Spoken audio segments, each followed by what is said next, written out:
customers can buy, share, and earn. Meet Sam. Sam owns an e-commerce business that sells athletic shoes and running gear. Sam wants to increase her sales without increasing marketing spend, so she decides to list her products on QuickClick. On QuickClick, her loyal customers can get paid for sharing her products with their friends. Sam uploads her products to the marketplace, just like she would on Amazon or Shopify. Meet Laura. Laura is in the market for a new pair of shoes and comes across Sam's brand on the QuickClick marketplace. Laura is able to purchase the shoes and check out like she would on any other e-commerce site. After purchasing, Laura receives a unique quick link that she can share with friends to begin earning quick cash. Her friend Jessica opens Laura's quick link on her phone and purchases the pair of shoes. Because Jessica purchases using Laura's quick link, Laura receives quick cash in her account. After purchasing, Jessica can now share her own quick link and begin earning quick cash as well. But QuickClick is more than just your typical referral or affiliate platform. QuickClick rewards customers for sales they directly and indirectly influence. So, for every sale Jessica's new QuickClick makes, Laura will earn additional quick cash as well, making the potential for earning exponential. Laura and Jessica can transfer their quick cash balance to their bank account at any time, or can even use quick cash to make additional purchases in the app. Meanwhile, Sam can just watch as the sales roll in. Best of all, she doesn't have to worry about costs, since she is only spending marketing dollars when actual purchases are made. Start buying, sharing, and earning today at QuickClick.com.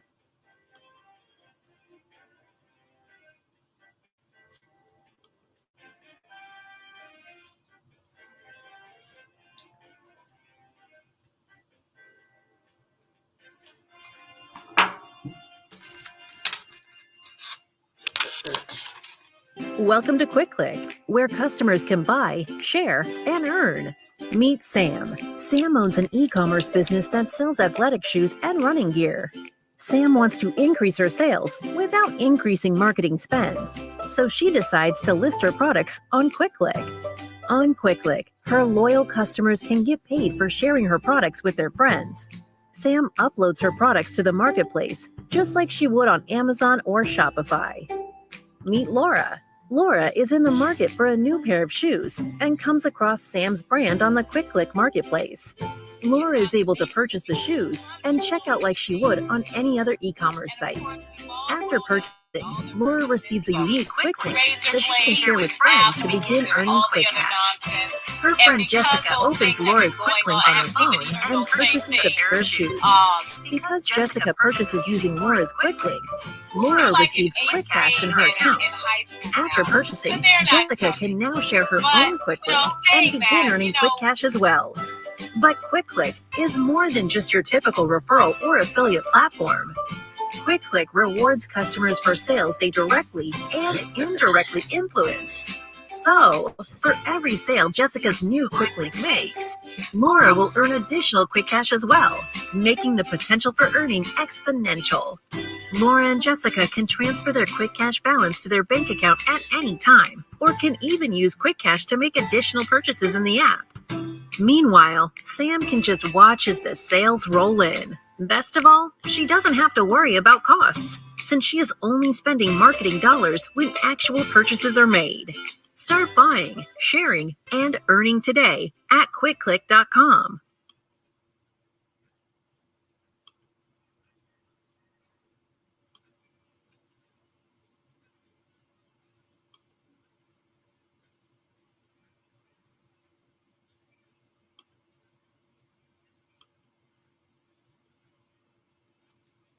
Welcome to QuickClick, where customers can buy, share, and earn. Meet Sam. Sam owns an e-commerce business that sells athletic shoes and running gear. Sam wants to increase her sales without increasing marketing spend, so she decides to list her products on QuickClick. On QuickClick, her loyal customers can get paid for sharing her products with their friends. Sam uploads her products to the marketplace, just like she would on Amazon or Shopify. Meet Laura. Laura is in the market for a new pair of shoes and comes across Sam's brand on the QuickClick marketplace.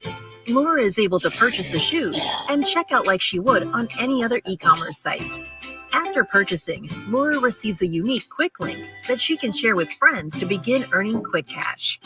Her friend Jessica opens Laura's quick link on her phone and purchases the pair of shoes. Because Jessica purchases using Laura's quick link, Laura receives quick cash in her account. After purchasing, Jessica can now share her own quick link and begin earning quick cash as well. But QuickClick is more than just your typical referral or affiliate platform. QuickClick rewards customers for sales they directly and indirectly influence. So, for every sale Jessica's new quick link makes, Laura will earn additional quick cash as well, making the potential for earning exponential.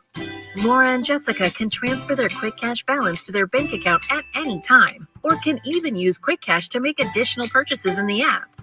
Meanwhile, Sam can just watch as the sales roll in. Best of all, she doesn't have to worry about costs, since she is only spending marketing dollars when actual purchases are made. Start buying, sharing, and earning today at QuickClick.com.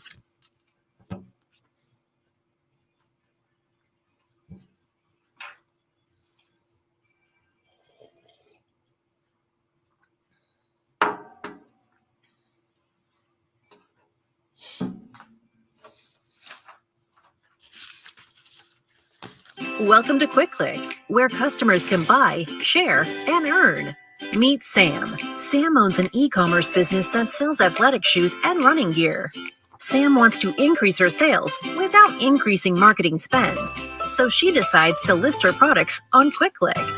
On QuickClick, her loyal customers can get paid for sharing her products with their friends. Sam uploads her products to the marketplace, just like she would on Amazon or Shopify. Meet Laura. Laura is in the market for a new pair of shoes and comes across Sam's brand on the QuickClick marketplace. Laura is able to purchase the shoes and check out like she would on any other e-commerce site. After purchasing, Laura receives a unique quick link that she can share with friends to begin earning quick cash. Her friend Jessica opens Laura's quick link on her phone and purchases the pair of shoes. Because Jessica purchases using Laura's quick link, Laura receives quick cash in her account. After purchasing, Jessica can now share her own quick link and begin earning quick cash as well. But QuickClick is more than just your typical referral or affiliate platform. QuickClick rewards customers for sales they directly and indirectly influence. So, for every sale Jessica's new quick link makes, Laura will earn additional quick cash as well, making the potential for earning exponential. Laura and Jessica can transfer their quick cash balance to their bank account at any time, or can even use quick cash to make additional purchases in the app.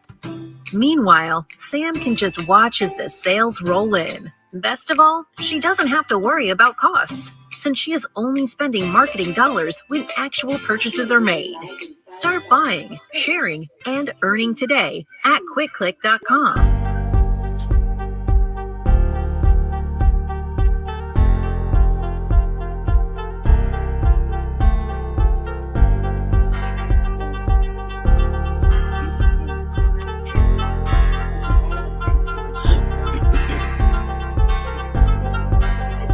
Welcome to QuickClick, where customers can buy, share, and earn. Meet Sam.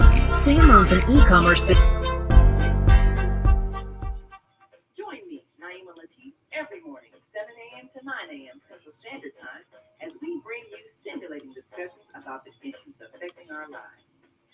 If you're listening online at www.blogtalkradio.com/the-female-.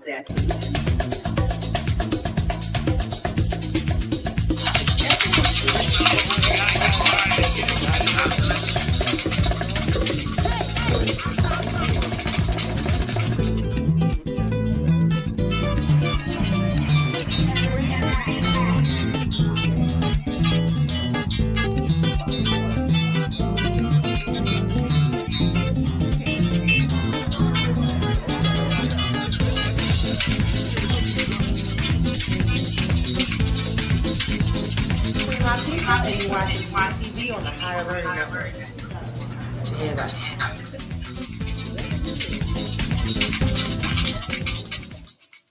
On behalf of our team of radio hosts, I'd like to send a greeting to all members of our family, whenever and wherever you may be listening around the world. To our family in China, Ni hao. in India, namaste. Namaste. In Japan, konnichiwa. In Konnichiwa. Korea, annyeonghaseyo. In Annyeonghaseyo. Russia, здравствуйте. In Rastutsi. Germany, guten Tag. Guten In Tag. Poland, dzień dobry. In France, bonjour. In Spain, hola. In Italy, ciao. In Egypt, hasten wasaka. In Ghana, aswaba. In Nigeria, paleo. In Paleo. South Africa, Sabona. in Senegal, Nangade. In Kenya, Jambo. In Israel, Shalom. In Pakistan, Afghanistan, and Saudi Arabia, Assalamu alaikum. Greetings, and may peace be upon you all. The Female Solution Global Radio TV Show invites you to an event conversation with our team of hosts Monday through Friday, 7 a.m. to 9 a.m. Central Time. Start your week with Monday Morning Mindfulness with Zelda Speaks. Tuesdays, Self-Care with Jody Susan. Wednesdays, Repairing Broken Families with Naima Latif and co-host Kareem Hamid. Thursdays, Soulful Solutions with Dr. Debbie Green. And Fridays, Health and Wellbeing with Beata. Saturdays, tune in 12 noon to 2 p.m. Central Time. First Saturday, Success Strategies with Jana. Second Saturday, Wendy Williams Esquire on relationships. Third Saturday, Move Around with Deborah. And fourth Saturday, Wisdom with Mama D. Join us Sundays, 7 p.m. to 9 p.m. Central Time for Soul Purpose Healing with Beata. Call in and comment 515-605-9325. Press 1 to speak to the host and be a part of the solution.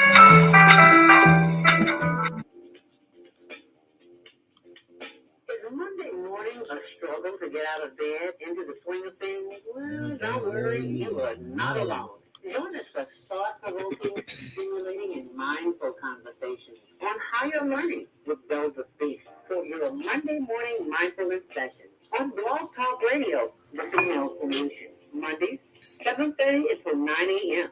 Be sure and send your ideas, thoughts, comments, and suggestions. Also, if you'd like to be a guest on the show, visit ZeldaSpeaks.com and send us your info. We'd love to have you. Experience mindfulness moments with the mindfulness/stress relief coach, Zelda Speaks. And thanks for sharing the mindfulness moments with us today. Stay empowered and stay tuned to your next session of mindfulness on higher learning with Zelda Speaks. Make it a mindful day. And thanks for listening.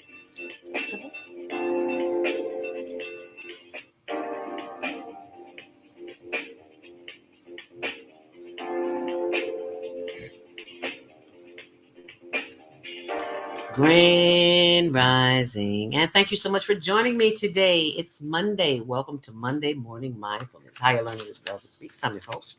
And we are here from 7 until 9 a.m. Central Standard Time. And we're just here to start your week off with the Mindfulness Stress Relief Session, which will be coming up at 7:15. So if you want to learn how to release some stress, stick around. Happy Earth Day, birthday, born day. If you're celebrating a birthday, lots of birthdays this month. All the Libras in the house. Happy Earth Day, birthday, born day to you. And let us also keep those in prayer, the sick and shut in and the forgotten and the non-believers, because everybody needs prayer right about now. Today in the news, today is the last day of the forgiveness for the student loan. And you need to go to studentaid.com. Saw it this morning, and if you got a student loan and you're thinking about trying to have it forgiven, then you need to check out studentaid.com. Studentaid.com. If you're listening online this morning, would like to join the conversation after our 7:30 break, 515-605-9325. Press 1 to speak. Excuse me. And you can join us on our social media pages, which is Facebook and YouTube, Higher Learning TV Show. So be sure and put your comments in wherever you are calling from. We would love to know that. Okay. As if you're headed out and about this morning, you can expect some craziness. It's your regular crazy Monday morning madness out in the streets. So as we take a look, excuse me, at the roadways, Traffic and Weather is sponsored by Karen Kelly of itex.com. If you are a business owner, entrepreneur, and you have needs like you shop at the big box, Walmart, Target, all of that, go to itex.com and you can get $100 just for signing up if you mention the promo code ZELDA, ZELDA. Thank you, Richard Peggy. Always giving praise to the ancestors, those who came before us and made our way possible. Richard Peggy was one of my instructors at Columbia College before he made his transition. Anyway, it's in the upper 50s today. Gonna get close to 70. Lots of sunshine, almost 70 today. 69, 70, same thing. And the rest of the week will be warm, sort of, kind of. If you call 70 warm, I call that warm. But it will be a midday rain today. So if you're headed out and about, you might want to carry your umbrella, galoshes, or whatever. It might be nice, but you still need to take something with you. Excuse me. No reported delays on Metro or CTA, but it's foggy if you're driving out this morning, so take your time. No reported delays on O'Hare flights, but on Midway, there have been 47 cancellations due to the fog. So do take your time if you're headed out this morning. As we take a look at the expressways, inbound on the Kennedy, it's 38 minutes. Outbound, it's 25 minutes. Eastbound 8094 on the shoulder is blocked due to an accident, so expect delays there. As we take a look at the the Eden's inbound, it's 2821 on the reverse. Inbound on the Eisenhower, 45 minutes, going up to an hour. There's always a mess on the Eisenhower. 25 on the outbound on the Stevenson, 32 bumper to bumper, and 8 on the outbound on Dan Ryan. 95th to the Loop, your usual delays. It is 18 minutes in, 15 out. On the Bishop Ford, it's 13 in and 11 out. And DuSable, Lakeshore Drive, it is 11 minutes inbound and 10 minutes on the reverse. And that's your traffic and weather, sponsored by Karen Kelly of itex.com. And remember to set those DVRs for the Higher Learning Network TV show, which airs Tuesdays at 6, Wednesdays at 1 on Channel 19. And 24/7 on our web, higherlearningnetwork.org. Jody Susan, Grand Rising, my sister. Thank you so much for joining me this morning. And my other sister from another mister, Grand Rising Queen, looking forward to the trick or treat information. Yeah, because we've been tricked and we are the treat. Don't even know it. Anyhow, I digress. I just wanted to share that with you. Be sure and go to diabeticdonut.com. If you even think you're a diabetic, you see what I'm drinking this morning? Apple, beet, cucumber, lemon, ginger, kale. It works, child. If I reverse type 2 diabetes, anybody can. And my tea too. Don't forget about the tea. If you're listening online, you want to join the conversation, 515-605-9325. Press 1 to speak. How was your weekend? What did you do? Well, I spent the weekend at my best friend for life, who's no longer with us. You've heard me talking about her all week. Last month, we were celebrating the homegoing of Deborah Ann Wright Smith. And we went to what we call it, Tony, our homegoing, right? Yeah, so it was a homegoing just this past weekend. And of course, I had to put it on my blog. So if you want to take a look at my blog, it is there. So I'm going to pull it up just so you can see my blog. The blog has lots of resources, lots of information. Excuse me. And if you don't have the time to look at it, you will at some point, because there's so much information on there. And that's the Deborah Smith Memorial. And yeah, we broadcast it live for those family who wasn't able to get there. And that's just the video. And today's show, trick or treat. Which one are you? Are you the trick or the treat? I don't mean to upset nobody, but it is what it is, okay? So I just want to share that with you. She is now resting in peace. And I'm so glad. Special thanks to Pastor Lewis Reed from Morning Star Evening Star Missionary Baptist Church, 2050 West 59th Street. Did an excellent job. And her pastor, Pastor Leon, I forgot his last name, from her church in Indiana. You know, it's really hard when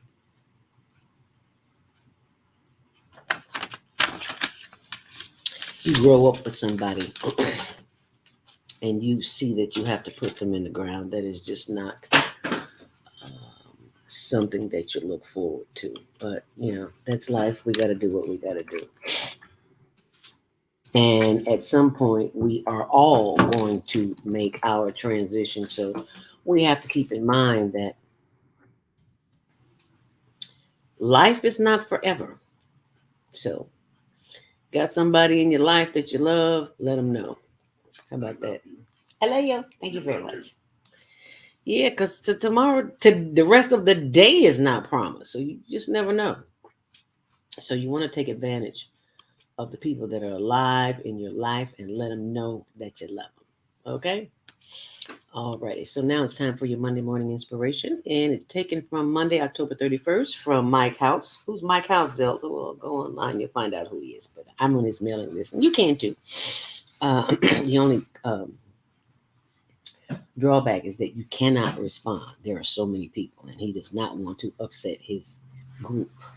And, you know, your phone pinging all day. Don't nobody want to hear that. You got things to do. Your phone pinging. You have to look at it. So thank you for saying we don't need to respond. I'm very grateful for that. And it says, God provides the harvest. Excuse me. Now, you know, this is so small. I got to blow this up because this is super small. I need big girl glasses. There you go. Most of life is about sowing and reaping. Either we are planting seeds from aspiration and desires, or we are harvesting from our investment. A line from the Isley Brothers saying, a harvest for the world. It says, all babies together, everyone a seed, half of us are satisfied, half of us in need. God's harvest and feed ourselves. God's harvest season is all the time. Let God in you determine what seeds you should plant. What you harvest tomorrow is a product of what you sow today. Feed yourself with what you want to see blossom and work toward it. I expect a plentiful bounty from the seeds that I have planted. The spirit of harvest is ripe within me. My seeds are ones of faith, not fear. Thank you, zeal in me, through me, as me, around me, and through the Christ within. And so it is. This is the parable. The seed is the word of God from St. Luke's 8:11. And that's your Monday morning mindfulness inspiration. I hope you enjoyed it. I certainly enjoyed it. He always sends us nice word for the day. So right about now, what I want to do is Monday morning mindfulness meditation. And you know what that means, right? It's time for you to get comfortable. Sit up straight in your chair, feet flat on the floor, whatever you need. If you're lying in the bed, it's okay too. Just get comfortable. That's all I need you to do. And we're going to inhale to the count of 5, hold it, and then exhale to the count of 5. Hold it 5 seconds if you can. And why are we doing that? Because this is an empowerment process.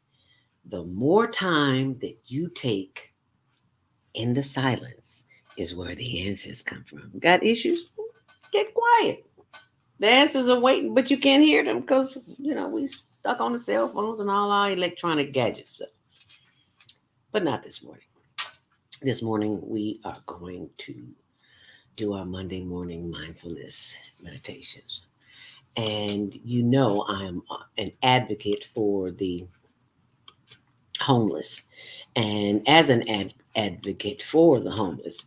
We are always looking for ways to raise funds for the homeless. Thank you, thank you, thank you, thank you, thank you, thank you, thank you. Last week we were able to get 20 cases of, not 20, 24, 12, 12, 24, 24. We were able to get cases of butane because they need butane and they need tents, the homeless. We feed them right there on Tent City on displays between Taylor and Roosevelt. They're right next to the BP gas station. Couldn't miss them if you want them. So, as we become still, we empower ourselves by simply doing these affirmations. We inhale affirmations and exhale negative self-talk. So let us begin the process this morning. Closing your eyes, sitting up straight, and breathing in through the nose, breathing out through the nose. If you want something different, you got to do something different. So knowing what you're about to do, breathing that is, you will see a difference. So let us begin the process. Inhale deeply and exhale.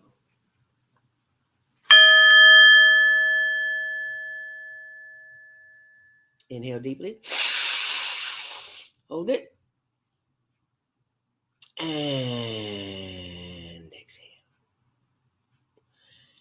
And this time we will inhale any positive affirmation that you have, and we will exhale negative self-talk. Let's do that again. Inhale affirmations. I am happy, healthy, whole, and complete. That's mine. And exhale negative self-talk. Blow it out. Once more. Last time. Inhale affirmations to the count of 5. Hold it. And exhale. And we will do the next t-shirt. Inhale the genius. Inhale deeply. Hold it. And exhale doubt. Anything that you may be having an issue with that you need an answer to, just inhale the genius in you. Hold it.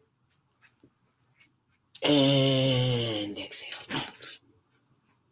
Once more, inhale the genius within you. Hold it.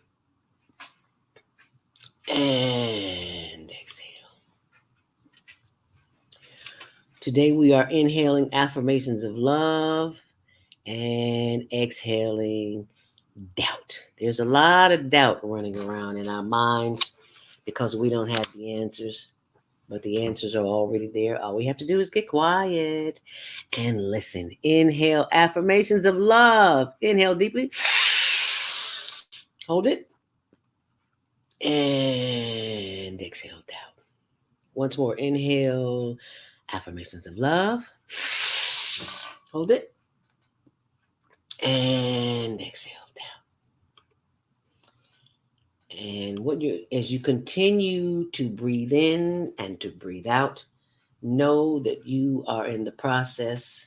This meditation activates the power that is in you, because you have way more power than you'll ever know. And they don't want you to know because they want to remain in power. But you're in power. You just got to know it. Inhale deeply. Meditate to activate. And exhale. Continue breathing in and breathing out. And you will see that there are a variety of t-shirts that are here. I love this one. Inhale, new thought patterns. And exhale, fear-based thinking. We always think the very worst when we don't know the answers, and we become anxious and we worry. That is why it is imperative that we inhale new thought patterns. Inhale deeply. And exhale fear-based thinking. And as you can see, there are tons, well, not tons, but there are lots of inhale and exhaling affirmations here. Inhale God Spirit, exhale evil forces. Inhale affirmations of love and exhale collusion. Inhale faith, it's my favorite, and exhale fear. Because when you inhale faith, you are sending signals to all of your organs, brain, heart, liver, lungs, spleen, spine, all of that. You're sending love, light, and energy. And that is exactly what we want you to do, is to surround yourself with the power of words and don't engage in negative conversation. It just doesn't help the spirit. And when you do that, when you begin to do that, you will begin to have a different kind of experience. Be sure and check out the YouTube video on the our YouTube channel, Higher Learning TV Show, talking about fashion designers, what the rich know that we don't know. You see, because they keep us buying and buying. I need to give away most of my clothes because I don't even wear them. And we become trapped in a cycle because we've got to have the latest because we're in America, because everybody's dying to get here. But that's not healthy for you, because you're in a rat race trying to have the latest anything. But we all went through it. It's all part of the growing process.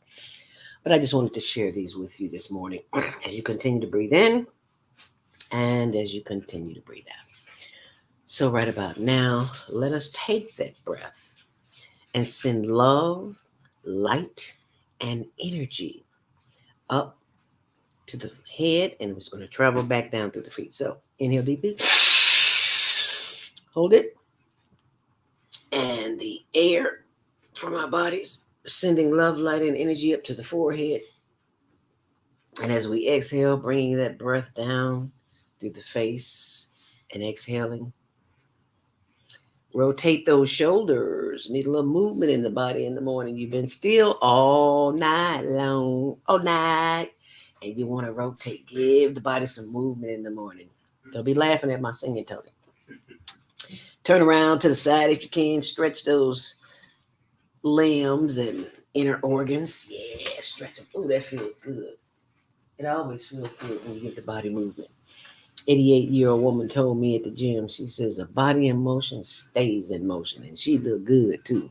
88, that don't happen every day. So we got to stay in motion. Inhale deeply.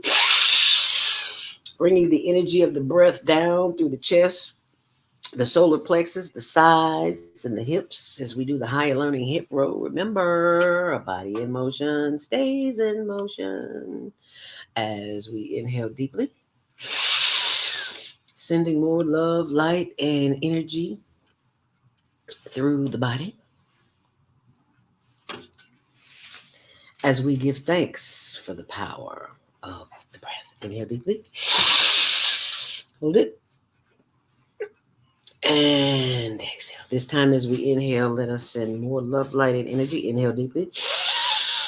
Sending more love, light, and energy down through the thighs and the knees and the legs and the arch and the instep and the ankles and the toes. Yeah, feel free to wiggle those toes. Inhale deeply. Bringing the energy of the feet back up through the toes and the ankles and the arches and the instep and the legs and the knees. As we inhale deeply.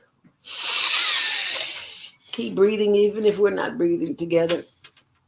Sending more love and light, the energy back up through the thighs and the buttocks and the back and the sides. We are sending love, light, and energy. No fear, no doubt. Just good things. We are living in a time of chaos and confusion. But we know with the power of our breath, we can do anything. That's why we continue to breathe in. Hold it. And exhale. Inhale once more, bringing the breath up through the solar plexus and the arms, and stretch and stretch and stretch those arms. Yes, inhale deeply. Bringing that energy of the breath back up through the neck, the face, the top of the head. As we exhale, giving thanks for the power of the breath. Because look at you, breathing all on your own. Somebody somewhere has an incubator, a trachea in their throat. Look how blessed you are.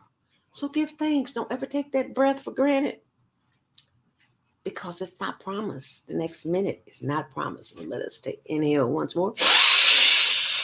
Bringing that energy all the way up and stretching and giving thanks for the power of the breath, because it is the breath that will help us keep our sanity in times of chaos and confusion, because there is so much out there that is designed to keep us in a panic, to keep us off-centered. Yeah, they're waiting on you, but you got the power. You got the breath. Inhale deeply. Hold it. And as you exhale, bring your head down, chin to chest, and slowly rotate that head to the left. Slowly rotate that head down, around to the right, and back to the front. Head up. Inhale deeply. Hold it. And exhale. Inhale once more. And this time, look to the left as far as you possibly can and feel the stretch in the right side of your neck. And exhale.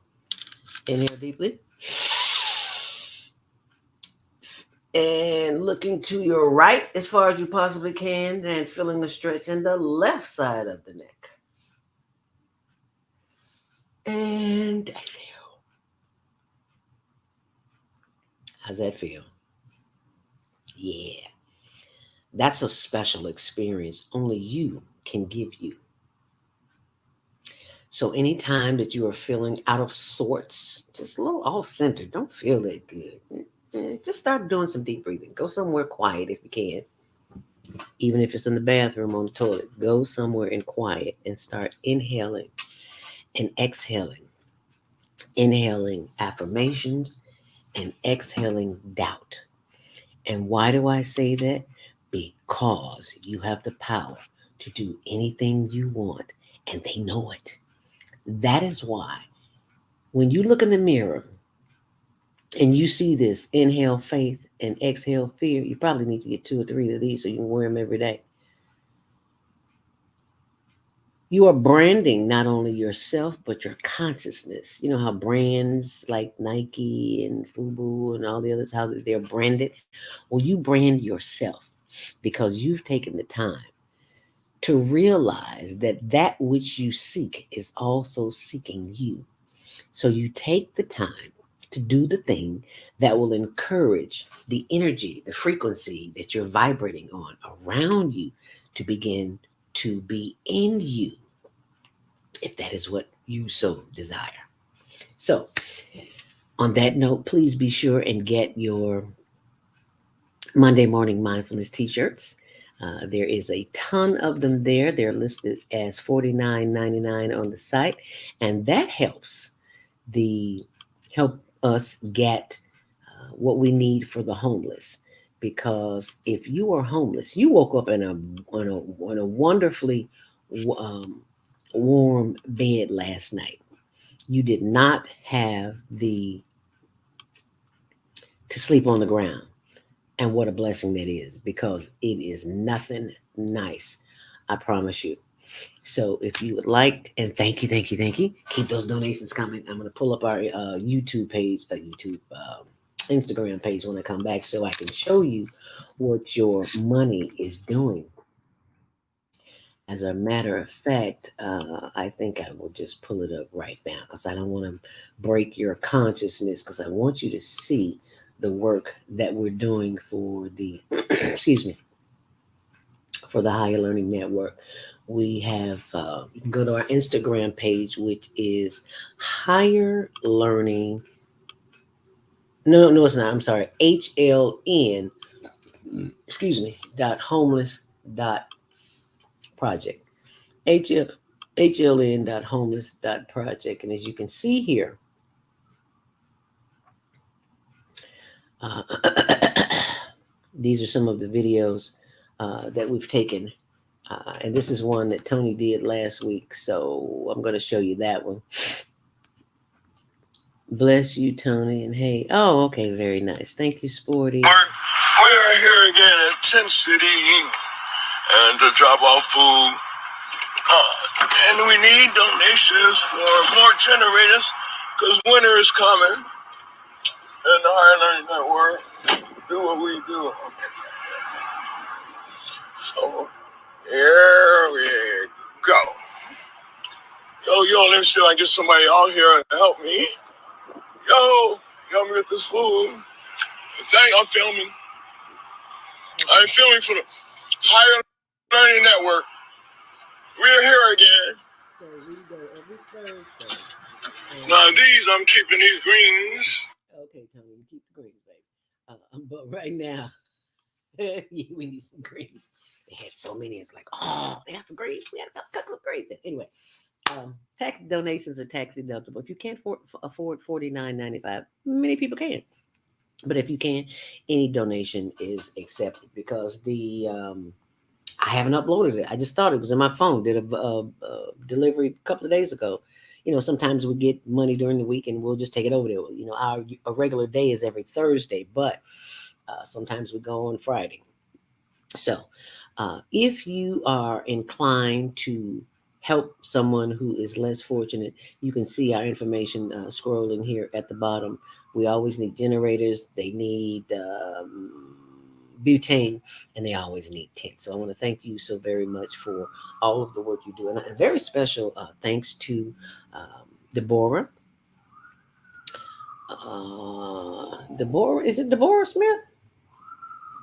Our third Saturday host. She sponsored the Higher Learning Network TV show, The Female Solution. So thank you, Deborah. Oh, and Sasha Dalton. Remember Sasha Dalton? She is working with me to help get them things for Christmas. So thank you in advance for doing the work that you do. And remember that it is tax deductible. Okay. Alrighty. We are a little bit this morning. We're going to show you the information that you need here. So just hold on right here. We're going to take our first commercial break and we will be right back. Okay. All right. So stay close. You want to call in 515-605-9325. Press 1 to speak. Okay. We'll be right back. Taxes are higher than ever. Every day, thousands of our residents leave Chicago to shop in Indiana. Jobs are being lost and businesses are relocating. Let's find a way to lower our taxes to encourage residents to continue living and shopping in our city. Let's rebuild. Let's restore Chicago. Vote for me for mayor of the city of Chicago, and I will work hard to find solutions that matter. I'm Dr. Willie Wilson, and I approve this message.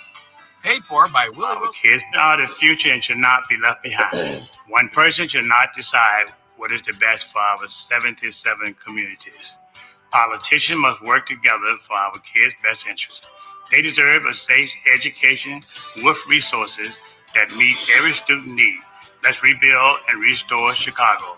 Vote for me for mayor of Chicago. I'm Dr. Willie Wilson, and I approve this message. Paid for by Willie Wilson for mayor. Crime in Chicago continues to increase. Communities and politicians must come together to make a change. No one person can solve these problems by themselves, but I believe together we can make progress. Let's provide job training, economic growth, and invest into our 77 communities. Let's rebuild and restore Chicago. Vote for me for mayor of Chicago. I'm Dr. Willie Wilson, and I approve this message. Paid for by Willie Wilson for mayor.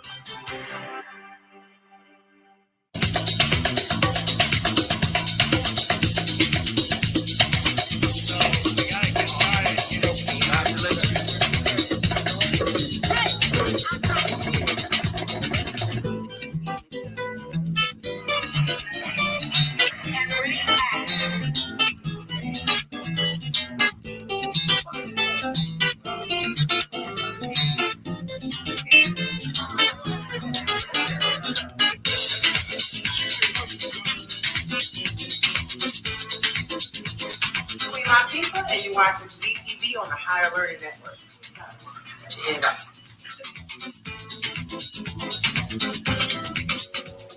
By Willie Wilson for mayor. 120 years old and remain active, healthy, alert, and vibrant. Our bodies are made up of cells that are constantly rejuvenating. So if we take proper care of ourselves, we can literally defy aging. Join us every Tuesday from 7 a.m. to 9 a.m. Central Standard Time to learn about self-care from Tucson Essentials on the Female Solutions Blog Talk Radio Show. Learn how to help your body and yourself feel rejuvenated each day through proper nutrition, sleep, frequency medicine, and many unconventional methods of self-care. I'm Jody Susan. Join me and my amazing guests by calling in at 515-605-9325 and press 1 to speak. We'll help you achieve a breakthrough in your health today.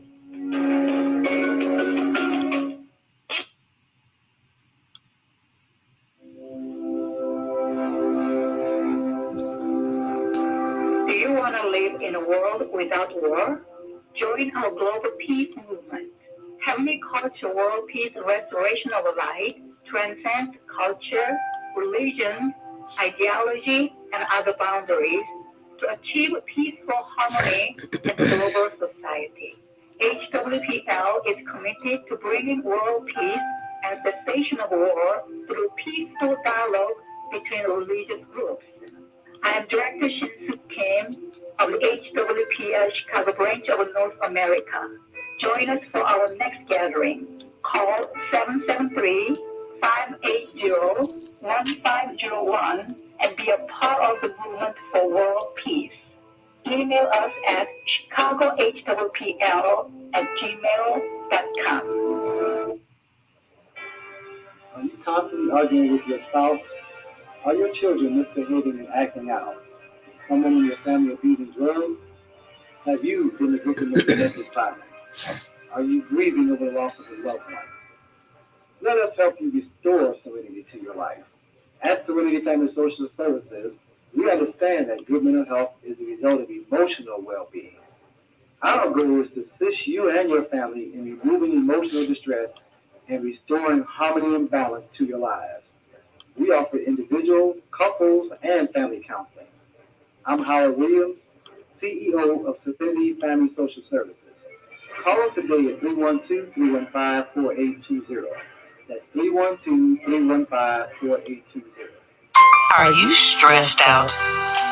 Are you ready to learn some quick techniques on how to de-stress immediately?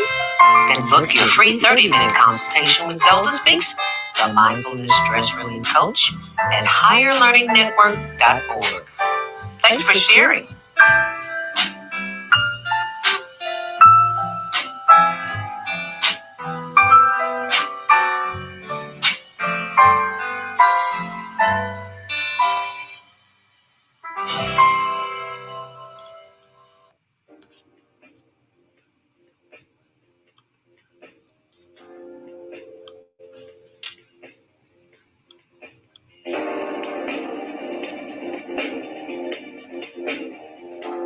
Grand Rising. And thank you for joining us back here on the Female Solution. Welcome to Monday Morning Mindfulness. I'm your host, Zelda Speaks. And the 30-second promo you just saw for the stress relief, I am honored to have facilitated a worry workshop. Worry is only anxiety. Just this past week with about 40, 50, I'm not quite sure how many people on a Zoom. And I found out that people worry. I don't worry anymore because I know some tricks that many don't know. Because often worry will take you to a place that you don't want to be and have you there longer than you want to be there. So I invite you to join me on the next worry workshop that I'm working on now, and that will be posted on my blog, zeldaspeaks.wordpress.com, and also on higherlearningnetwork.org. I will be sharing that information with you. As a matter of fact, I still have the Worryless workshop with the stress relief trainer. Yeah, so I use that. So it was really overwhelming to see how people who worry so much in corporate America about their jobs or their family, their children, and for them to see the light bulb at the end. And it's like, oh, wow, I can do that. Oh, okay. So simple. It would just, you don't even think about it. So watch my blog and higherlearningnetwork.org to be on the lookout for the worry workshop. How to eliminate worry. Because it's so simple. It's like, I don't know why I didn't do this before, but excuse me, I wanted to work on relationship seminar, but I kept feeling doubtful and I didn't know why. It's like, it's on my heart to do this, but I'm not doing it. So what's the problem? Now I know it's about worry, and it's the worry that will keep us in a place as long as we don't want to be there. And I'm honored to have facilitated that workshop. So you be sure and sign up. You can always reach me at higherlearningnetwork.org. Right now, I want to go to the page from the not the Female Solution. Do you watch Sunday night? Naima Latif, should you let your children, Three Black Moms, I should say. She did a show last night, Three Black Moms, on whether or not you should let your children go play Halloween. I thought that was very interesting. So I just want to share that with you. So that's the topic today, Halloween. Are you the trick or the treat? Don't mean to insult anybody. But here's the video, and I gotta show it to you because you can also go to YouTube and type in Three Black Moms. Should you let your children celebrate Halloween? And this is Naima, as you can see down here in the bottom left. That's Naima, and that's her sister Barbara at the top, and this is her sister Cheryl. And I just want to let you enjoy what mothers are saying, conscious mothers. And some unconscious are saying about, should you let your children celebrate Halloween? And this is Cheryl. We have had years of a lot of really good Halloweens. And I say, if you can take your kids out, like in Winthrop, where I go to church, that's a small town. So the businesses get together and they hand out kids. So kids go through the business center, the center of town, and the businesses hand out treats. And that's a nice way. A lot of people are a little nervous about sending their kids out in the neighborhood because a lot of people don't know their neighbors anymore. Mm-hmm. And of course, we've all grown up with all the urban myths of razor blades and apples and all the other nonsense. And because those things have been going on, we've been hearing those same things. Rainbow colored fentanyl is the new one. Nobody's giving away their good drugs to kids. Let me tell you that. Nobody's giving away their edibles. Nobody's doing any of that stuff. The stuff's expensive, I have heard. And so the thing is that I think that we should just enjoy the holiday. Those of us whose hearts are irrevocably broken by the fact that no children show up on our doorsteps in cute little costumes. And yes, you're going to sort the candy and probably steal the stuff that when they're not looking, but it's a good way.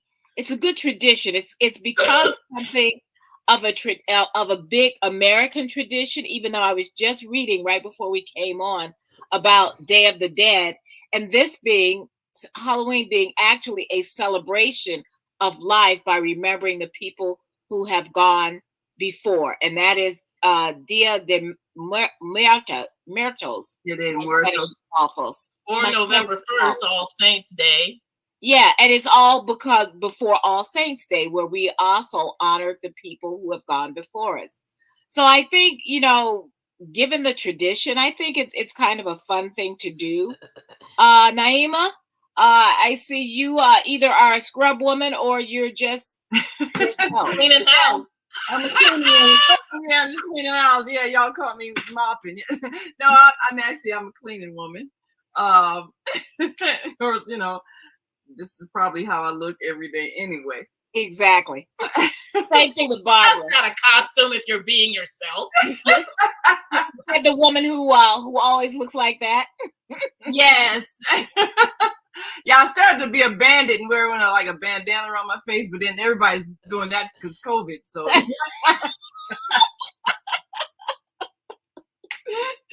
we couldn't be able to tell. But I think, and it's funny, Cheryl, because you sound so much like my brother-in-law. I think it broke Kevin's heart that year that we didn't have any children because he does this all-out thing for Halloween.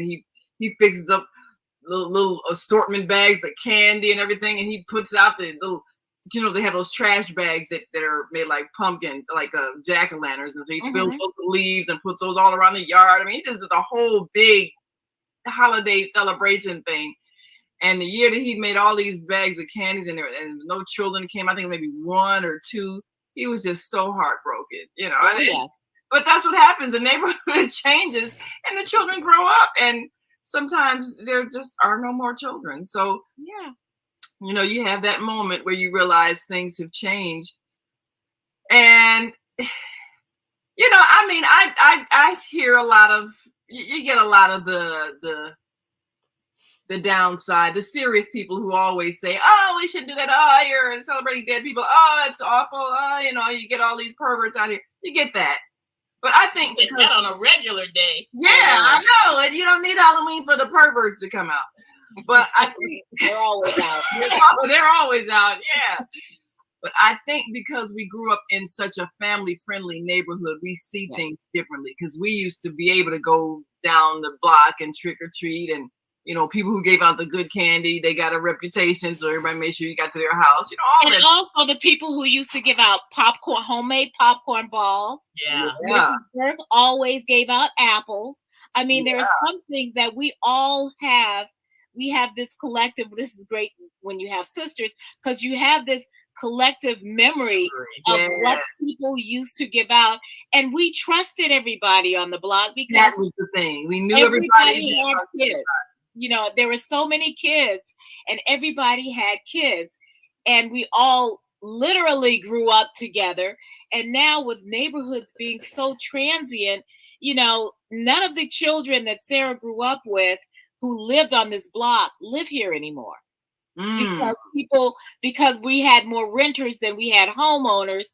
And those children, those people, when they did buy, they went and they bought somewhere in another neighborhood, and they've moved on, and she doesn't have any of those friends anymore.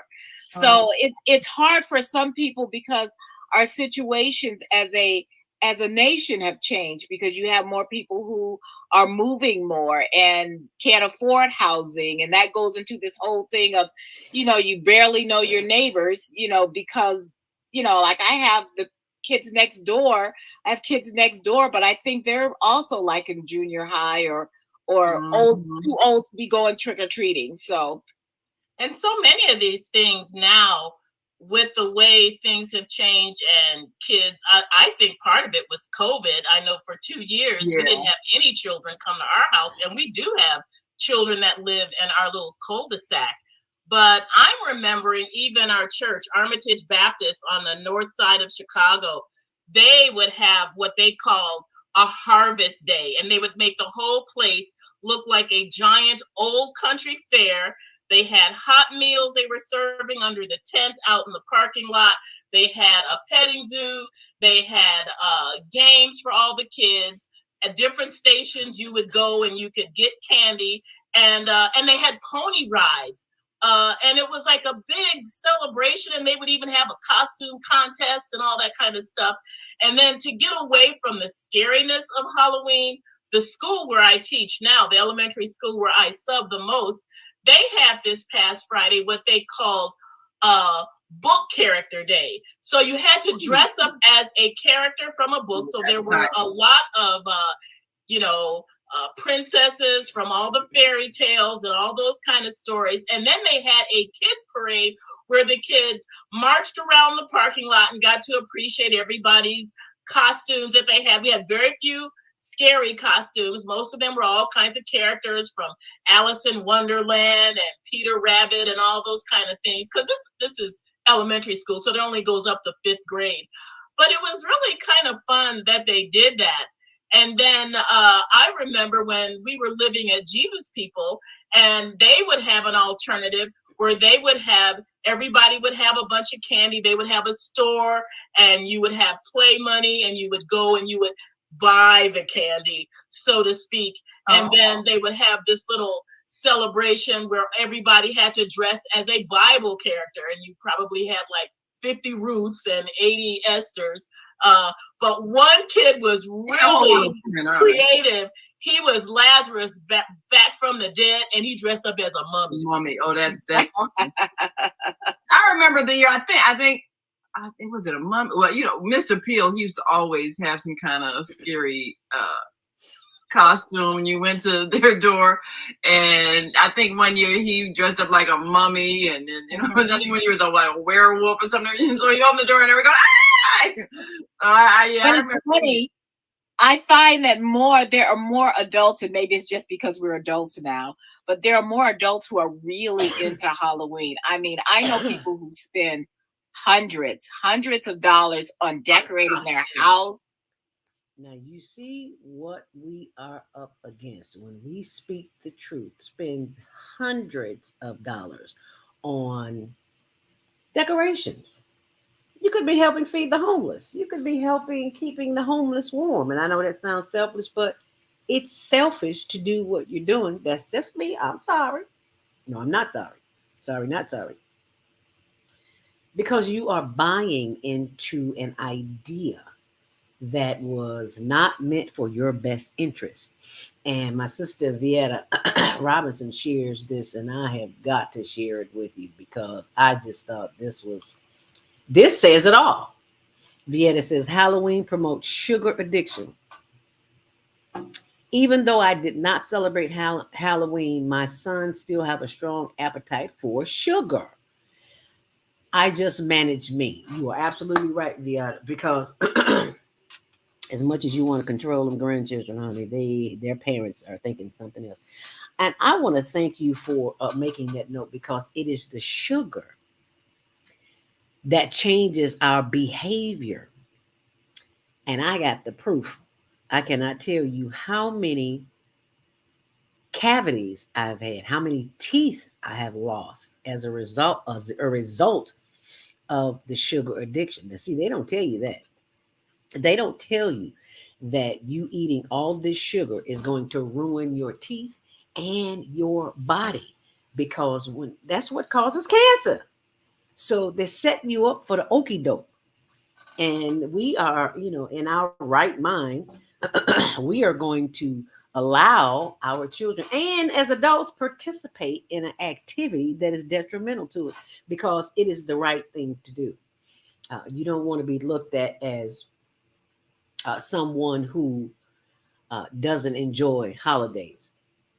It's not a holiday, y'all. It's a setup. And I got the dental bills to prove it. I got the body to prove it. Okay. How do you think I became a diabetic? Sweet potato pie, German chocolate cake, pound cake, butter cookies, red devil cake, anything with sugar in it, I would eat. I would not even eat dinner. I would just eat sugar. And you wonder why I was pre-diabetic for 10 years. And then I go in the show go into emergency room. Well, I'm about to go into surgery because I fell and had an accident. That's how I discovered I was diabetic. And the man says, you're diabetic. The doctor says, I'm like, you got the round Zelda Robinson. I have no diabetes. He's like, oh, yes, you do. Zelda Robinson. Mm-hmm. You live here. Mm-hmm. This your birthday? Mm-hmm. You're diabetic. Okay, so we'll see you when you come out. So that was a shock for me. And I want to show you diabeticdonut.com too. We need to continually educate our youth and the consequences of ingesting the drug sugar. Thank you, Viata. Let me tell you this. I found this out. I was too through. Did you know that you used to have a prescription? You needed a prescription to buy sugar. Don't believe me? Google it.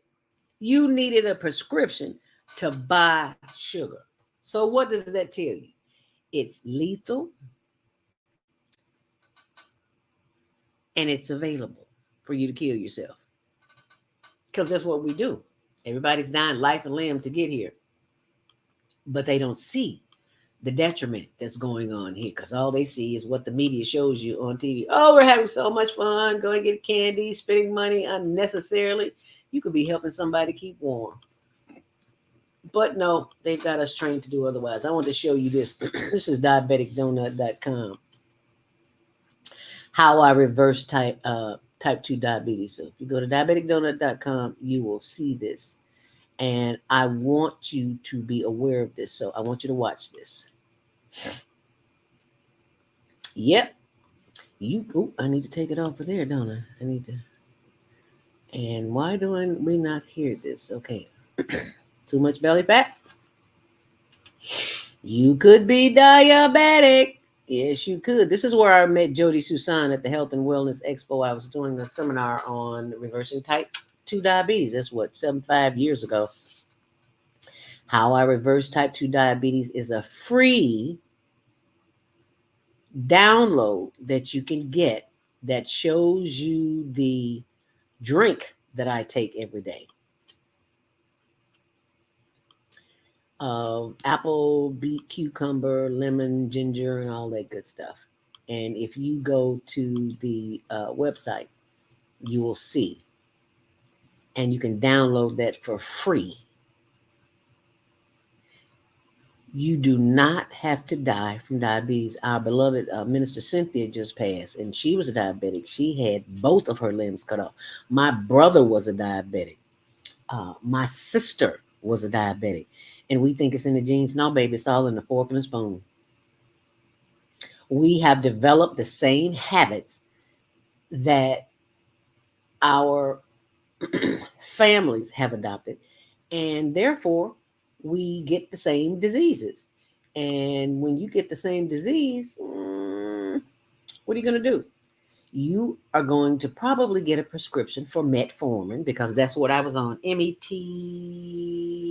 I was on it for a year. And no telling what it did to my kidneys and spleen and spine and all that. But it's killing you, in other words. So I just wanted to share that with you. So when we come back after the 8 o'clock break, I think I can let this play for you. And we will discuss more of that. If you want to call in, 515-605-93. Press 1 to speak, and we will bring your call in. And right now, we are going not to the phones, but to our next commercial break. So stay close. We'll be right back. Do you worry about finances, family, health, job, relationships? Are you in pain? Do you feel stuck? If you answered yes to any of these questions, help is available. Don't worry, you're not alone. It's part of the human process. You only feel this way because you haven't mastered the voices in your head. No hype, just down to earth, solid, livable tools and techniques that you can practice daily. It's really food for the soul. Whether you want to learn how not to worry about anything, reverse type 2 diabetes, publish a book, promote your product or service, or just make extra money. Take advantage of the deal of the day. Go to zeldaspeaks.com or call 312-409-6619. Mention promo code The Female Solution and get free shipping. That's ZeldaSpeaks.com or 312-409-6619. Stop worrying today. Visit ZeldaSpeaks.com.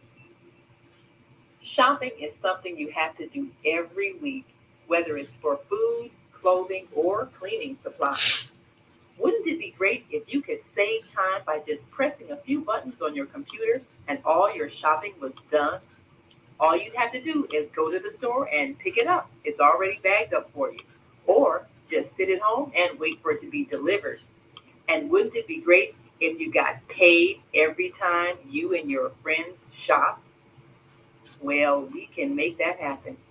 We are networking associates independently making affluent households. NAIMAH, NAIMA. Call us at 312-849-3456. That's 312-849-3456. Or visit our website, www.naima.biz. Oh man, God sent the monthly sun bill today. This sunlight is really expensive, especially during this season. I'll probably have to work overtime to pay it. Well, you better pay it on time. We don't want the sun to go out and we're sitting up here all day in the dark. Wouldn't it be terrible if God charged us for sunlight? Well, thank God, the light and heat from the sun is free. So why are we paying such high bills for the energy we use in our homes? Because we don't know how to use solar energy, the free energy from the sun. You can convert your regular home to a solar energy home and save tremendously on your electric bill. Take a look at your electric bill. Wouldn't you like to reduce or possibly even eliminate that cost altogether? Let one of our solar consultants show you how. Call today, 312-849-3456, and schedule a free consultation. That's 312-849-3456. Customers can buy, share, and earn. Meet Sam. Sam owns an e-commerce business that sells athletic shoes and running gear. Sam wants to increase her sales without increasing marketing spend, so she decides to list her products on QuickClick. On QuickClick, her loyal customers can get paid for sharing her products with their friends. Sam uploads her products to the marketplace, just like she would on Amazon or Shopify. Meet Laura. Laura is in the market for a new pair of shoes and comes across Sam's brand on the QuickClick marketplace. Laura is able to purchase the shoes and check out like she would on any other e-commerce site. After purchasing, Laura receives a unique Quick Link that she can share with friends to begin earning Quick Cash. Her friend Jessica opens Laura's Quick Link on her phone and purchases the pair of shoes. Because Jessica purchases using Laura's Quick Link, Laura receives Quick Cash in her account. After purchasing, Jessica can now share her own Quick Link and begin earning Quick Cash as well. But QuickClick is more than just your typical referral or affiliate platform. QuickClick rewards customers for sales they directly and indirectly influence. So, for every sale Jessica's new Quick Link makes, Laura will earn additional Quick Cash as well, making the potential for earning exponential. Laura and Jessica can transfer their Quick Cash balance to their bank account at any time, or can even use Quick Cash to make additional purchases in the app. Meanwhile, Sam can just watch as the sales roll in. Best of all, she doesn't have to worry about costs, since she is only spending marketing dollars when actual purchases are made.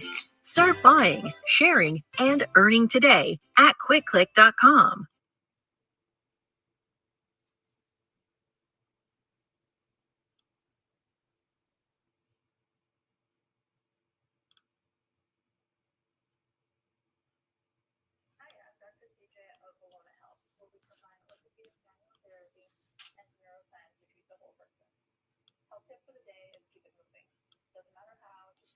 Doing something you enjoy. Walking, dancing, rolling on the floor with your dogs or kids, really anything. The body clears movement to keep the bones, joints, and the muscles happy.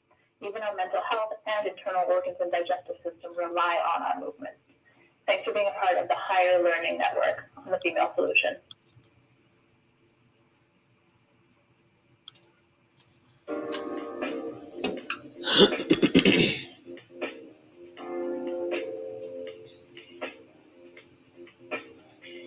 Grand Rising, and thank you for joining us back here on The Female Solution. I'm your host, Zelda Speaks. Welcome to Monday Morning Mindfulness.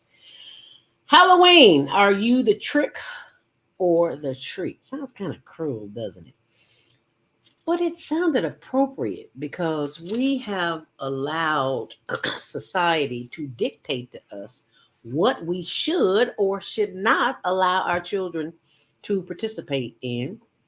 And if they don't participate, you are made to feel less than.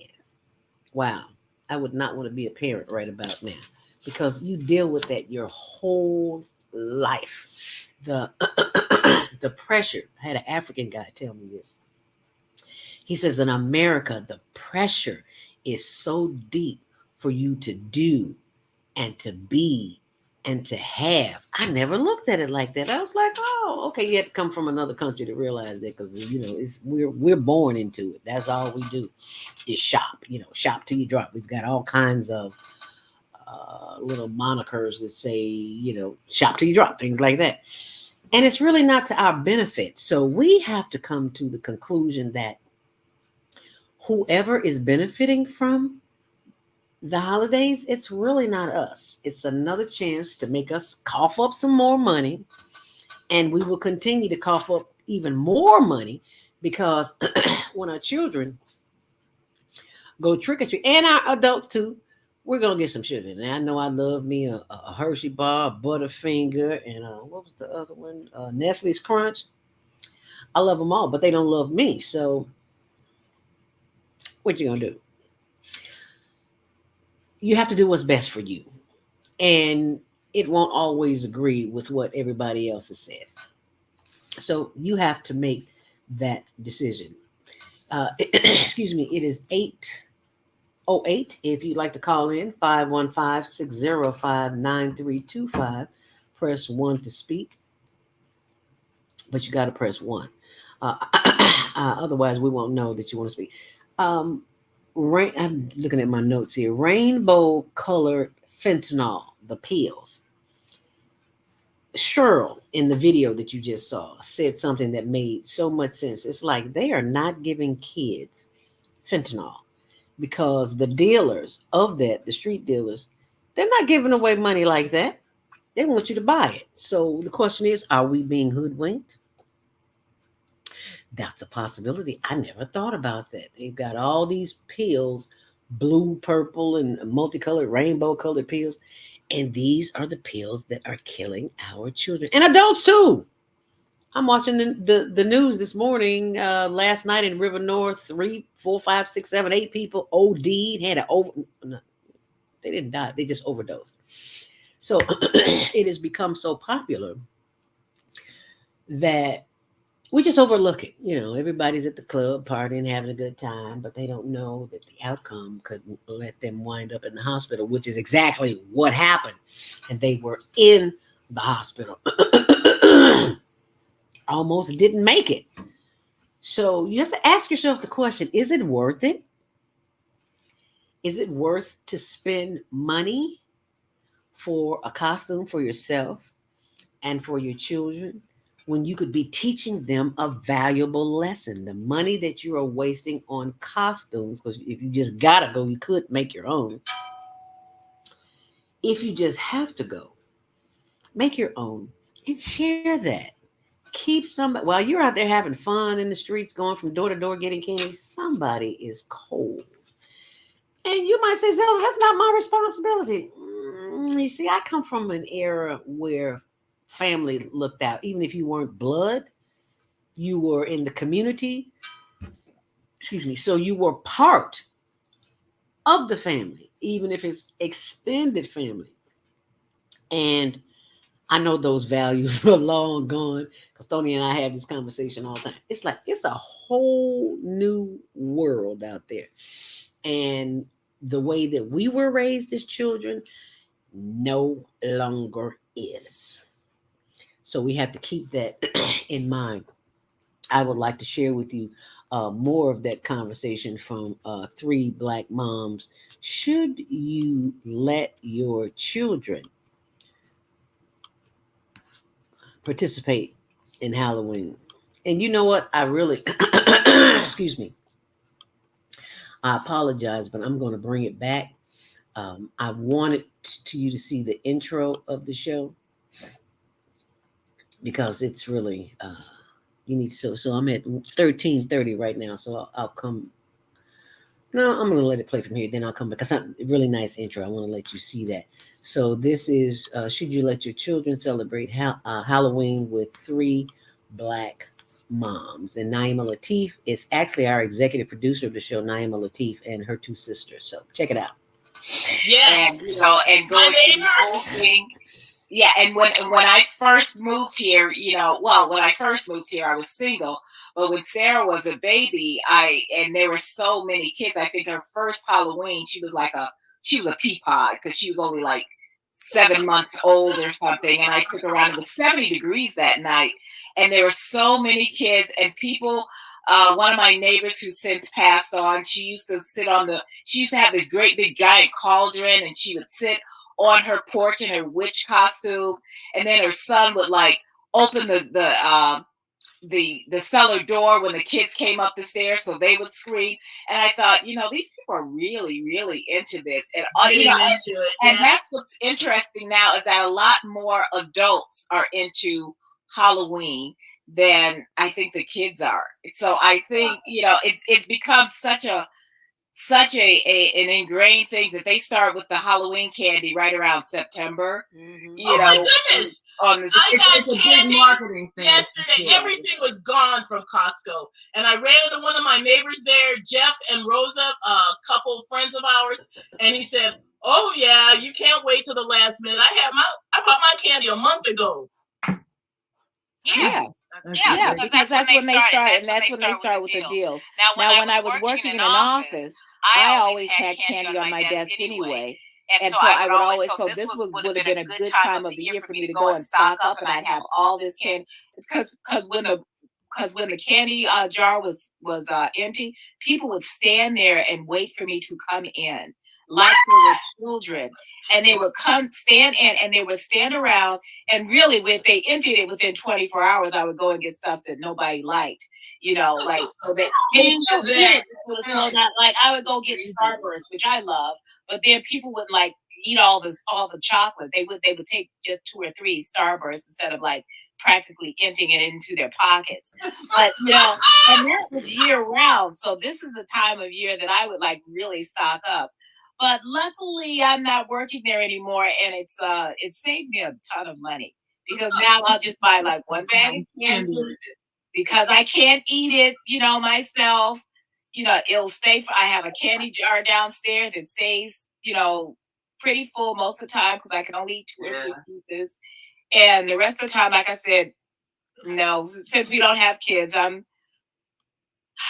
That's so amazing. Yeah. I got to stop this for a second because she said something. She said, I keep my candy stock.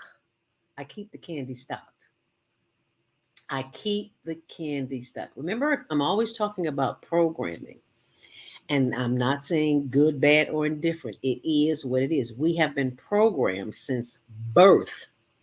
Actually, before we even came to the planet, we have been programmed on what to eat, what to drink, how to live.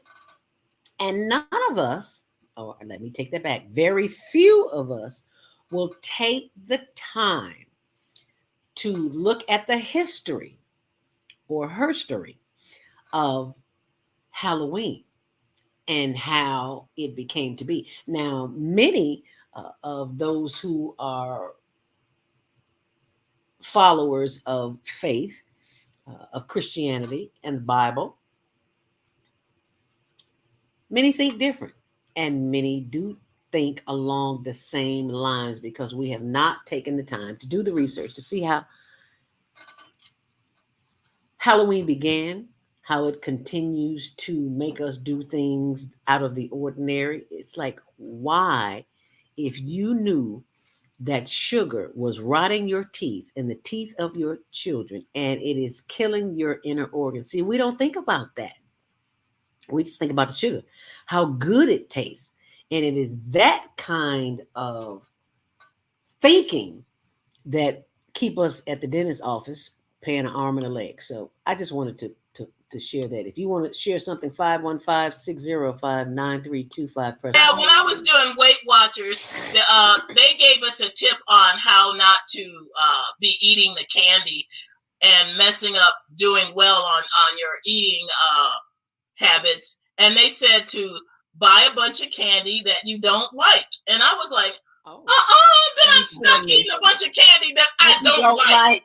I know. How crazy is that? Well, I'm glad you mentioned that though about having, because I have a bowl of peppermints, and now that I think about it, I'm not buying any candy to these trick or treaters. If they come by here, I'll just give them the peppermints because I don't need this bowl of peppermints. I mean, and that's funny because that's like old lady candy. That is old lady candy. Old lady candy. Give me a peppermint. I know. It's like the stuff.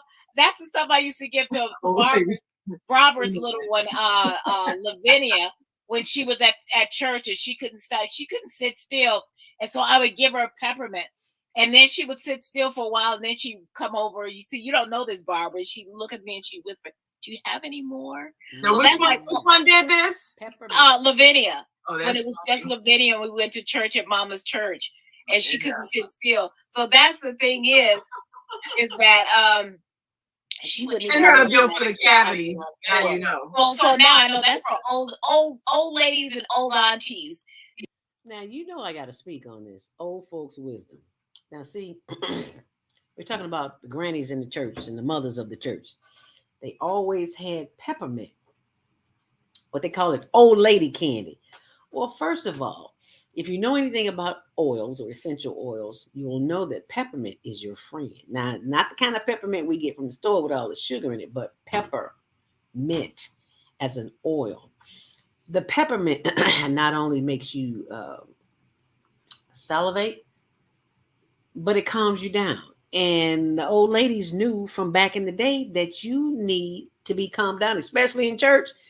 You need to be calmed down. So a peppermint was always a trick. My granny always gave me peppermint because she's like, "Child, you talk too much. Put this peppermint in your mouth." And as you can see, as a result of that, I've been eating peppermint all my life because that's what I learned as a child.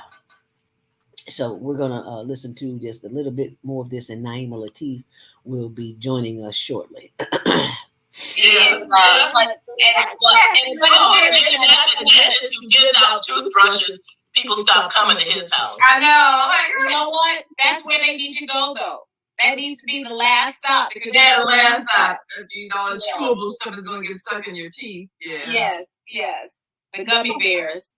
So now, what do you say to people who say, "Oh, I don't celebrate Halloween. I turn off all the lights in my house and I stay away"?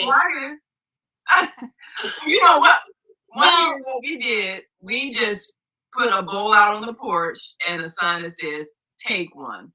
You know, and we said, okay, we're going to see if everybody's honest or the first person going to come by and grab all of it. But, you know, everybody was honest. I mean, they would take, you know, one or it was two. Girls didn't get into your candy because we're not even going to be home Halloween night this year. And I bought a bunch of candy and I thought, oh, maybe I should just leave it out on the front porch. But then I thought, what if squirrels come and take it? Hey, well, you know, they got a right to trick or treat. Well, yeah, they can trick or treat too. But I don't think it was the kind of squirrels like. I'm trying to think. No, actually they could have because it was those little candy bars in the wrap, you know, the individual candy bars. So yeah, the squirrels could have did not. If they did, they didn't take. If they did, they only took one or two. They read the sign, but yeah. Yes, exactly. But yeah, I was surprised because. You know, you think that people go, "Oh, they so stupid. They left the whole bowl out here. I just take all of it." But nobody did that. Everybody, you know, and you know why? Because more times when you see people trick or treating their little kids, and their little kids with their parents, and their parents aren't going to have them take like a whole bunch of candy from one spot. You know, and that's the thing is that you know you're also trying to teach your little ones fairness. So usually if you have like preschoolers and kindergartners up to like third grade or something, you know, even fourth or fifth grade, they're not, you know, by the time they get about fifth grade, you might have to watch them a little bit, but you know, but most of the time, I mean, kids understand the fairness. The thing is that if there aren't very many other people on your block, you know, and everybody's got their lights out, if you're like only one or two lights on, Nobody generally comes don't get down on the that block. Yeah. Usually, yeah, we wouldn't come down the block where it looks too dark and stuff like that. We would Yeah. think Especially if they're, because that signifies they're out of candy usually. Yeah, we usually don't you want turn your to- lights out. Right, yeah, they're not participating, So I mean, it's people have their prerogative. Some people just feel like, look, I don't know these neighborhood children. I don't want to know them. I don't want them coming by my house. I don't trust them. And we never had anybody did any like vandalism kind of stuff. No, we didn't do that. We never had like throwing eggs in people's houses. We didn't have that. You know what? It's funny because when we look back on our childhood, it almost sounds idyllic. And of course, everybody knows that you don't know what goes on behind closed doors. There's probably a lot of other things that went on. But for the most part, our neighborhood was very stable because everybody were coming out there. They were all first-time homeowners. They were excited about being in their own home and in a neighborhood and having their own yard and all of these things. And these were all young families. Yeah. And when I think back on that neighborhood, and when I come home and I see the houses are awfully small, but they didn't seem small when we were growing up. Kids, But it's the thing. Camaraderie was just so enthralling. It was just so different. And was. so I think when we think about Halloween, we need to think about being the neighbors and being the neighborhood that we want to see. And that means, like I said, I actually have a class that night, so I don't know what time I would even be getting back. Like I said, I do have some candy that I bought just in case. Yeah. But and I've got Bible study fellowship Monday night, so I will not be home until after that's over.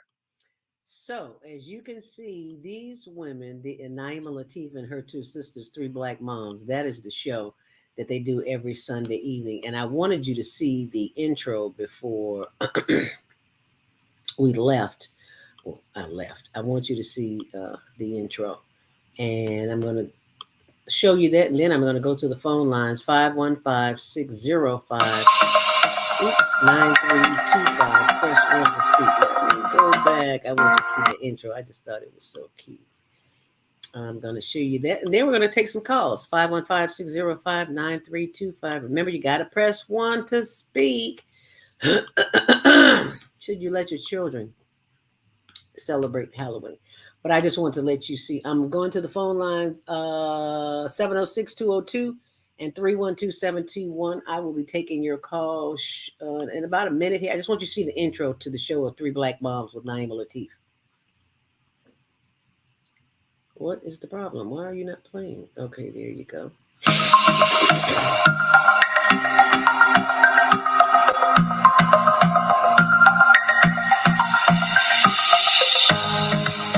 Naima and her sisters.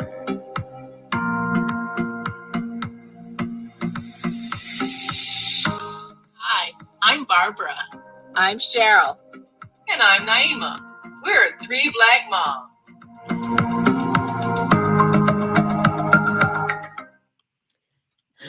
Excuse me, and I just wanted you to see that. Standing on the edge of a brightly lit porch, highlighting.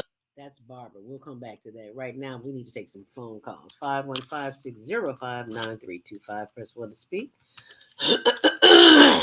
Excuse me, 706-202, Grand Rising. You're live on the air, I do believe. That is our Baba Kwame Sunhorse from Georgia. Grand Rising, Baba.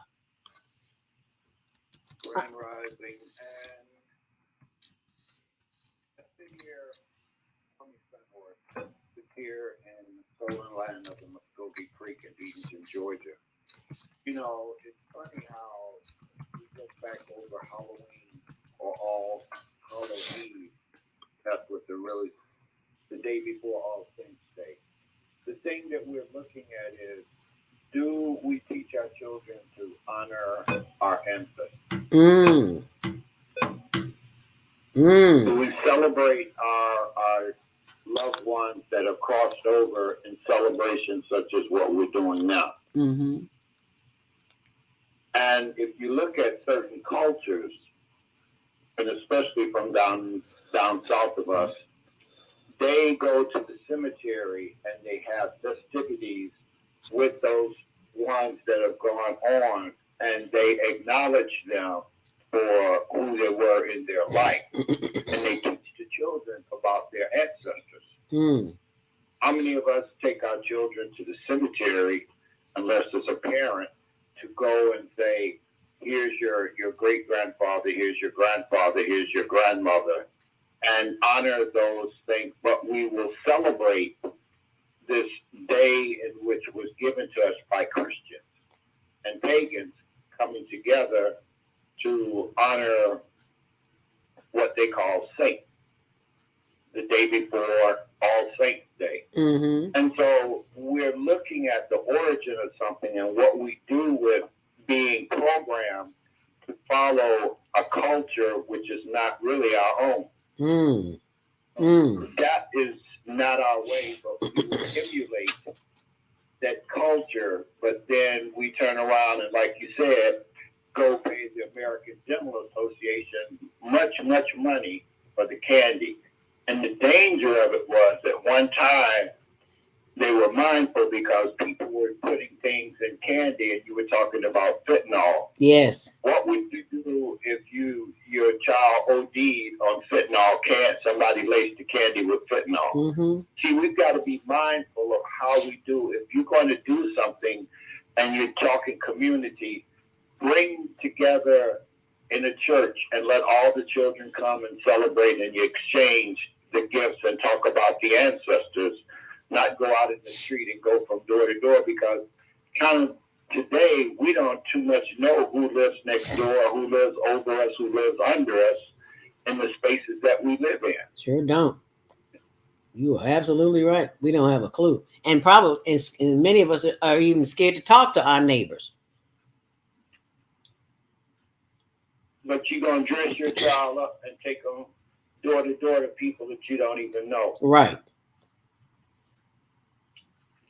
That makes a lot of sense. Something to think about. Yeah, it is. Because we value our children, but what do we do in giving them the right direction to know their value? Why do I have to go door to door to get candy from somebody else that I don't even know? And you tell them, don't talk to strangers or don't take nothing from strangers. But you train them to go and do this one day. Right. And it's really like 60 days before the end of the year. It's kind of like a catapult. Start this on December 31st, and you got the Thanksgiving on the 20 whatever of November. Then you got the 31st of December. It's kind of like preparation for the celebration of consumerism. A celebration of consumerism. Yeah. Yeah. Never looked at it like that. 721. Okay. Celebration of consumerism. That's exactly what we're doing. Because, like, as you said, we've been programmed. And we've been so programmed, we don't even realize it.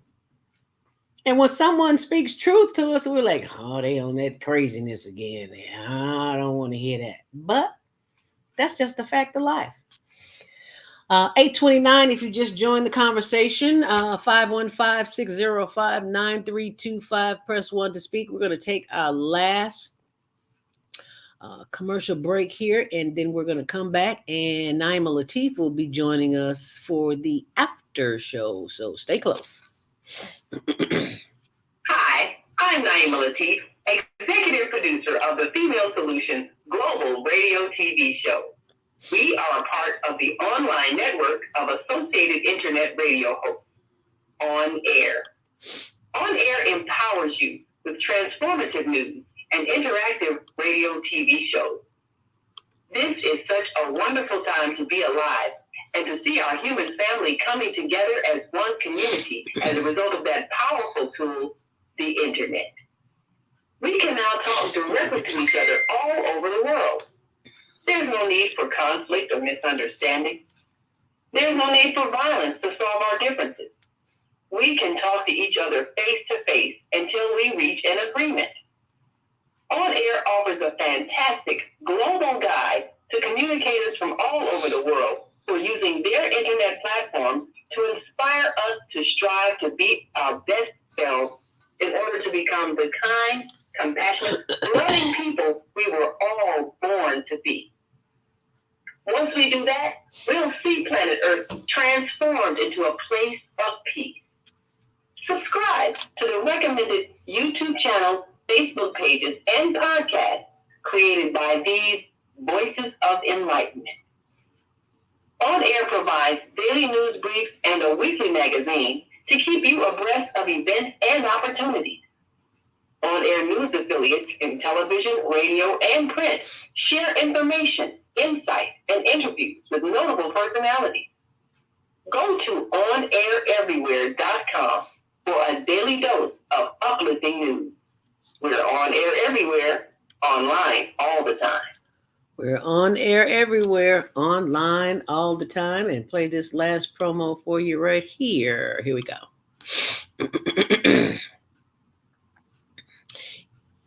Welcome to QuickClick, where customers can buy, share, and earn. Meet Sam. Sam owns an e-commerce business that sells athletic shoes and running gear.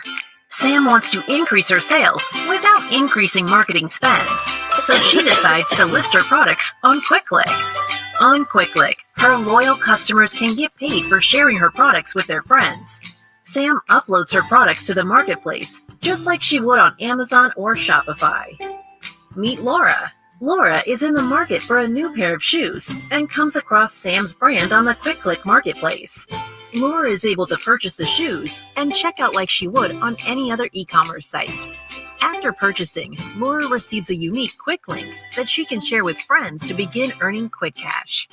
Her friend Jessica opens Laura's quick link on her phone and purchases the pair of shoes.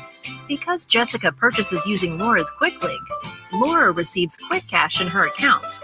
After purchasing, Jessica can now share her own quick link and begin earning quick cash as well. But QuickClick is more than just your typical referral or affiliate platform. QuickClick rewards customers for sales they directly and indirectly influence. So, for every sale Jessica's new quick link makes, Laura will earn additional quick cash as well, making the potential for earning exponential.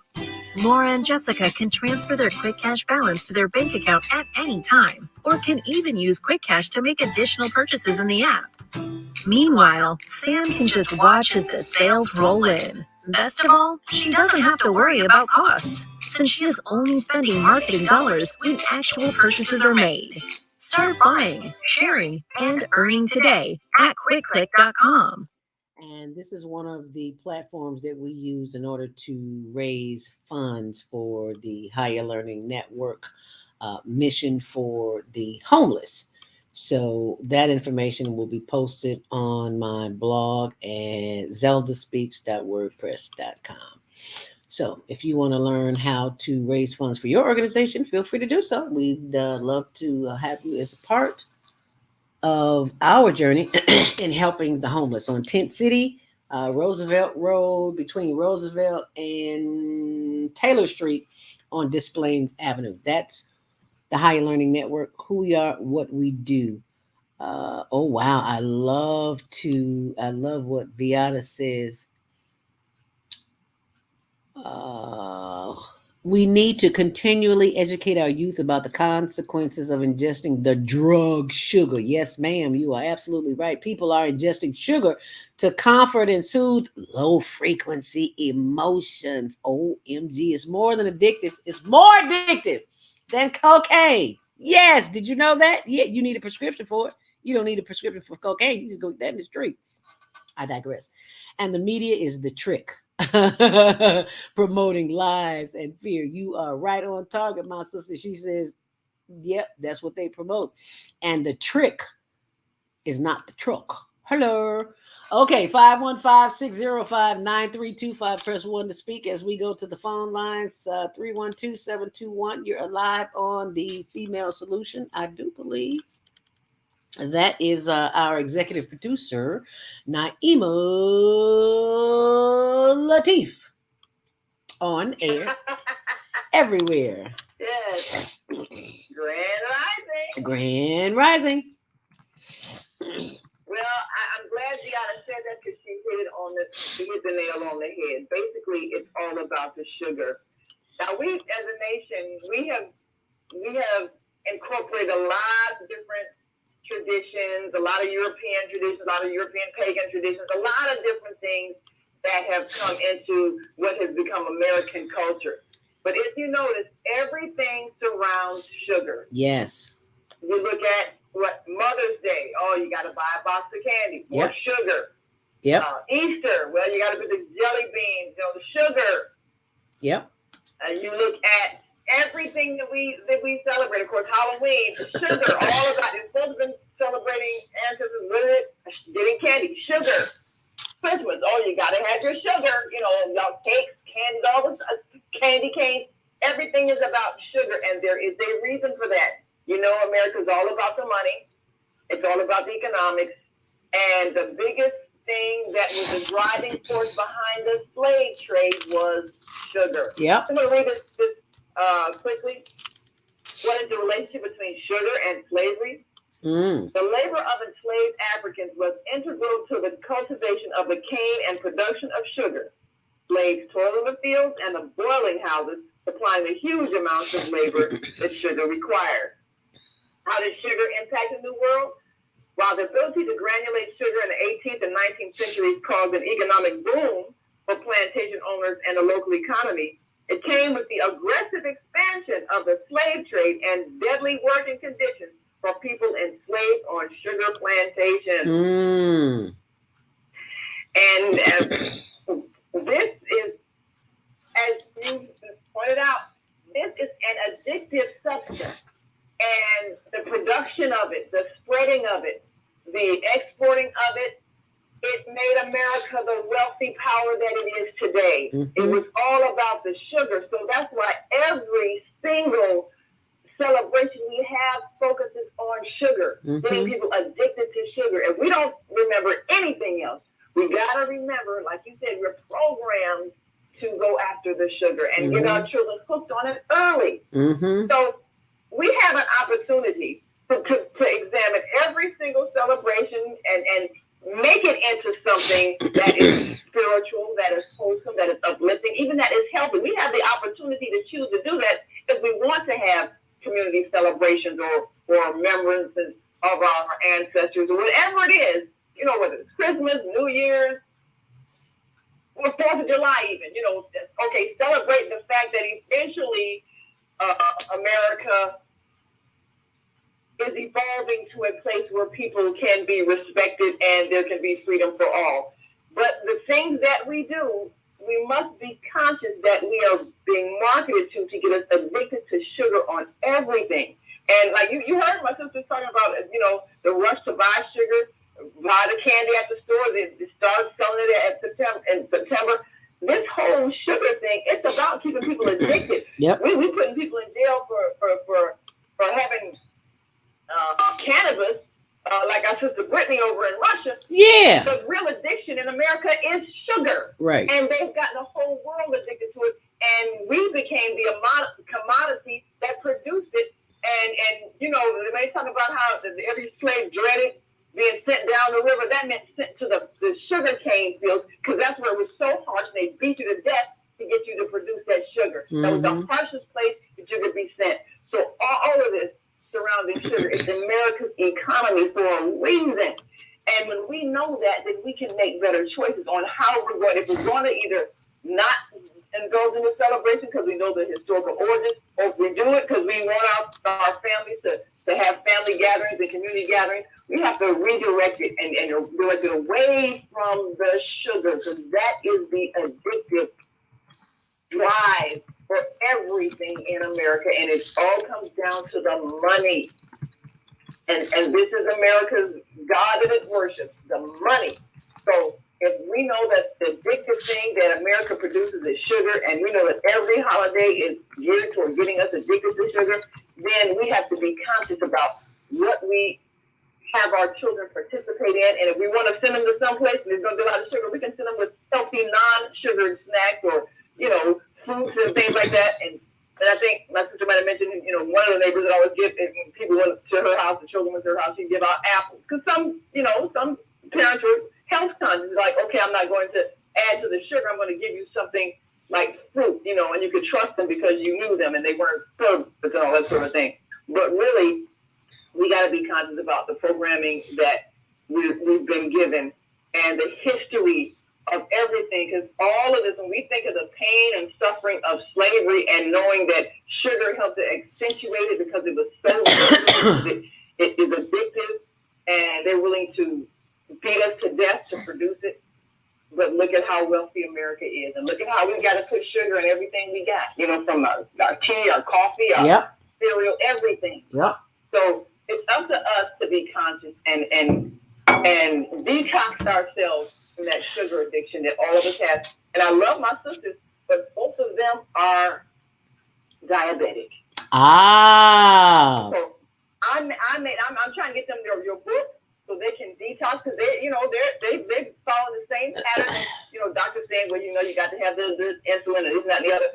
You know, steering them towards the ultimate path where our dear sister Minister said he ended up cutting off your limb. Mm-hmm. I mean, that is how they have a program where ultimately they're going to make money from you all the way from your cavities in your teeth to your insulin treatments you got to buy to your limbs getting cut off. It's just, and they're constantly supplying you with sugar, just destroying it. So we got to be conscious. It's our responsibility to reverse it. When I made dietary changes in my life, my whole body chemistry is different. We grew up in the same household, but once I became self-conscious, and made those dietary changes, I changed my whole physical structure. So we all grew up with the same genes, but they were not aware of the programming, and so there's a result to that. So we have to choose consciousness if we want to choose health and life and long, healthy life. Yes, ma'am. We got to teach our children real early, you know, and like you were saying about being pressured, there is a lot of pressure. And what we have to do is do some alternatives so we don't yield to the pressure. Let our children have fun, but let them stay healthy. Right. And move around with Deborah, our third Saturday host, 12 noon to 2 p.m. says, God's blessings. Have you noticed sugar, chocolate was used as an olive branch in wartime? Chocolate and nylons? No, I was not aware of that, Deborah. So thank you for shedding some light on that. I had no idea. Did you know about that, Baba Kwame Sunhorse? I'm sure you did. Yes, because even in the Vietnam War, the thing that we did was we gave the children candy and chocolate. Mm-hmm. So that was a treat that they did not have in a war-torn country. Mm-hmm. To be able to have these people who are fighting in their country, to give them treats, or to give women, you know, go to the PX or go to the military store and buy treats for women for exchanges. Mm-hmm. So these are all the parts of teaching consumerism. Now look at all the nail salons and places that have employed or have businesses more so after we did what we did in that country. That's food for thought. 844-515-605-9325. Press 1 to speak. We have a few more calls on the board that we need to take. Let me go to the phone. And excuse me, area code 773-984. You are live on the Female Solution Grand Rising. What's your name? Where are you calling from? And what's your comment? Grand Rising, this is Rashida. Hi, Rashida. Hi. I want to invite those who live in this world with me to an event we are having in the community today for the children, starting at 2 to 4. And we're going to have some mentors out, some male mentors out in the community to meet them to come out with their parents for Halloween. So just wanted to invite us to reside in the community so that we can start, reverting the image of our saints and let our children know it's not a bloody event, it's a social event that we can be closer and have mentors to, to lead them and motivate them and to doing differently. So, Rashida, where? Areas, in 6th from Bayline up to 87 to Cottage Grove, and 67. That's Cottage Grove. Anybody wants to come to 81st Never Heights for celebration with students and mentors. Okay. Well, thank you so much, Rashida, for calling. We greatly appreciate that. Let's try to get a few more calls in. It's 8:46. We got 10 minutes. 773-440. You're live on the Female Solution. Grand Rising. What's your name? Where are you calling from? Unmute yourself. Hi. Hi. Who's this? Hi, Obadiah. Thank you so much for calling this morning. What's your comment? Well, I gotta always listen to you to go so even about a call in. Okay, thank you, sweetheart. Yeah, but anyway, there's a lot of discussion about a lot of different things. But it's interesting to me how we always follow some tradition that somebody created. Why don't we get our own tradition? It's like you say, you're eating all this candy and stuff because people are pushing it at you, and you never tell yourself to stop it. They still pushing it today as a Halloween Christmas candy. But, I mean, why are we following all this stuff when even we check the origins of it? I mean, just check the origins of Halloween. Mm-hmm.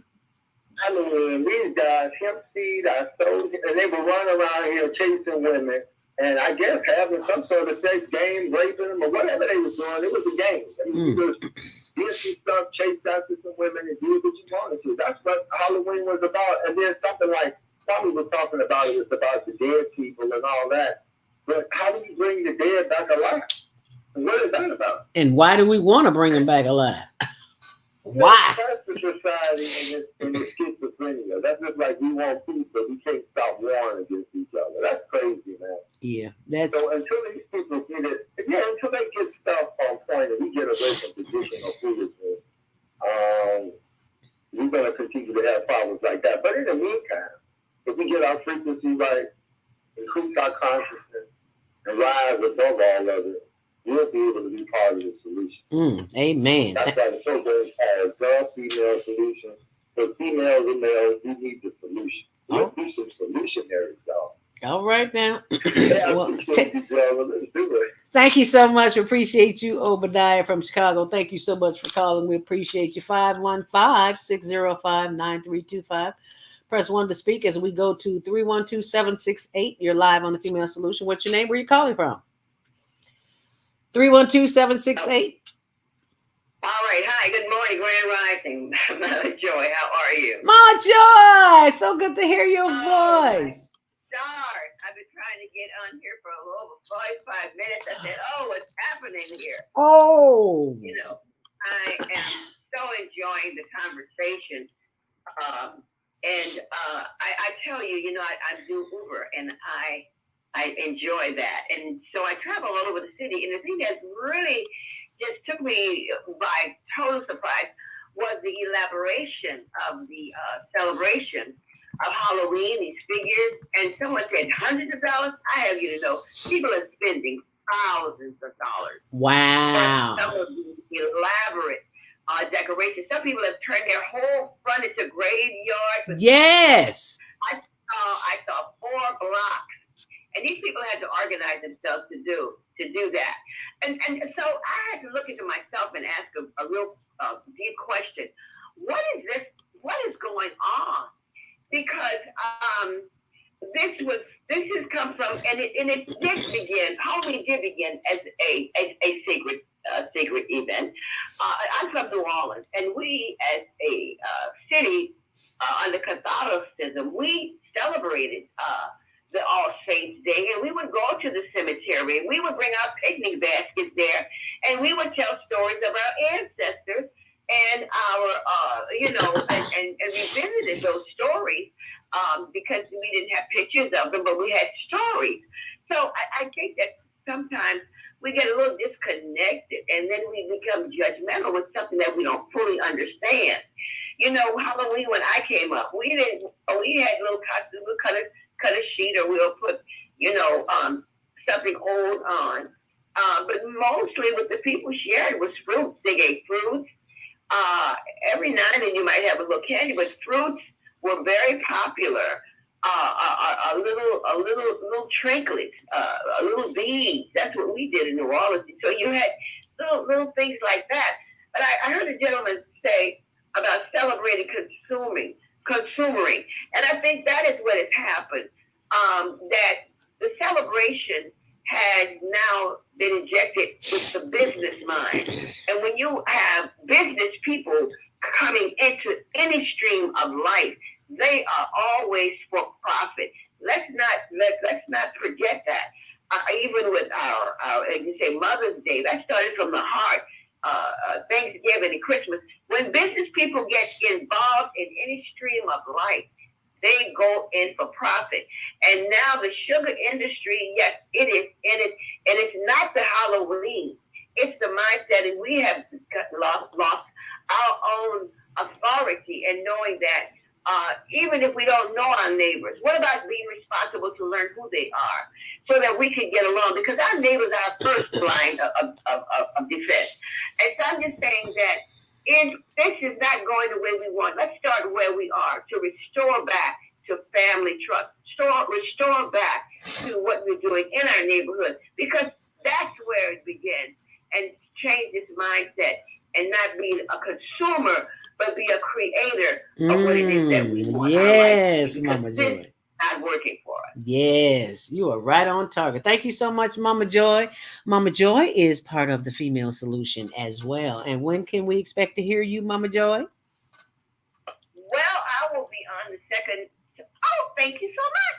The second Saturday, the 12th of November, I'll be there, and then the third Wednesday with Brother Kareem and Sister Naima. Yes. So I'm excited about that and happy to hear this conversation. And thank you so much for reminding me on that.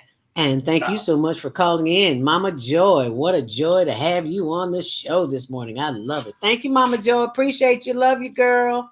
Love you, Queen Sister. How about that? 515-605-9325. Press 1 to speak. We got a couple of comments here. Move around with Deborah says, what is a natural sweetener that we can use in place of sugar? I'm so glad you asked that question, Deborah, because I found out about organic raw honey, which I think is the best, but you be the judge what works for you. And there's also something called stevia, Stevia, stevia. There are tinctures come in a little bottle. I don't have one here in front of me, but if you go to wherever you go and get your plant-based remedies food, you'll find some stevia. And it's because it comes from a plant less detrimental to your organs, because it is the sugar that is eating us alive. At the memorial this past weekend for my BFF, Deborah Smith, there was a testimony from one of her pastors in Indiana. And he had indigestion problems. And the hospital, the doctors, of course, wanted to cut everything out, put a colostomy bag on him. But he called his pastor of the church and said, man, don't let him cut on you. Start a plant-based diet and you'll be just fine. And that's exactly what he did. He lost 80 pounds and he went back to the doctor. And the doctor said, I don't know what you did, but keep doing it because you don't need a colostomy bag now. So what does that tell you? Plant-based foods are your friend. If it didn't come from a plant, the question you have to ask yourself is, why am I eating it? Is this an emotional conversation I'm having with myself, an emotional experience, and I don't want to feel that, so I'll give me some peppermint or some cookie or candy or something to soothe that. So you want to be aware of your actions and how you're feeling at all times. And that will make a big difference. I promise you. Did I take 773-984? I don't remember. 773-984. Grand Rock. Oh, I'm sorry, Rashida. Yeah, we took that call. Let's get one more call. 312-671. You're live on the Female Solution. What is your question or comment as it relates to trick or treat? Are you the trick or the treat? Hi, who's this? Shalom. We don't die, we multiply. Black is beautiful and black power. Assalamu alaikum. Yes, this Minister Trump. You know, our health is our wealth, Zelda. You know, our people, you're right on time with the last suggestion is to go plant-based because I've, experienced that, we need to eat, as a people, especially black people, more fruits and vegetables and plants that feel the replacement of the sugar. Because another thing is that the sugar, as Naima said too, has been one of the worst parts of the experience for our people, which is to kill us. And that creates, malfunctions in the body. And also, and brothers and sisters will eventually go to the opposition of God and go to the devil's program, which is death, hell, fire, and brimstone. So I don't want to go to hell, so I'm going to stick by God and go with God. Yeah, well, hell is a state of mind, Minister Plump. So thank you so much for calling in and sharing that information this morning. This is our closing. We're going to have a after show, but I must play the closing of the show. So hold on, and we're going to go into the after show with Naima Latif. We'll be right back. LATIF.com. Watch our TV shows, listen to our radio shows, order our books, and be sure to get your copy of the book, The Female Solution. On behalf of our team of radio hosts, I'd like to thank all of you who participated in today's discussion. And to our global family listening from all around the world, we say thank you. To our family in China, Sheshe. India, Zanzibar, Japan, Arigato, Korea, Kamsahamnida, Russia, Spasiba, Germany, Danke, Poland, Dziękuję, France, Merci, Spain, Gracias, Italy, Grazie, Egypt, Shukran, Ghana, Medasi, Nigeria, Eshe, South Africa, Nyabonga, Senegal, Geret, Kenya, Asante, Israel, Toda, Pakistan, Shukriya, Afghanistan, Tashakur, Saudi Arabia, Shukran. Assalamu alaikum wa rahmatullahi wa barakatuh. Thank you. And may peace be upon you and the mercy of God and God's blessings.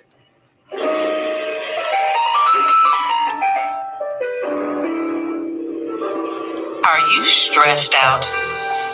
Are you ready to learn some quick techniques on how to de-stress immediately? Then book your free 30-minute consultation with Zelda Speaks, the Mindfulness Stress Relief Coach, at higherlearningnetwork.org. Thanks for sharing.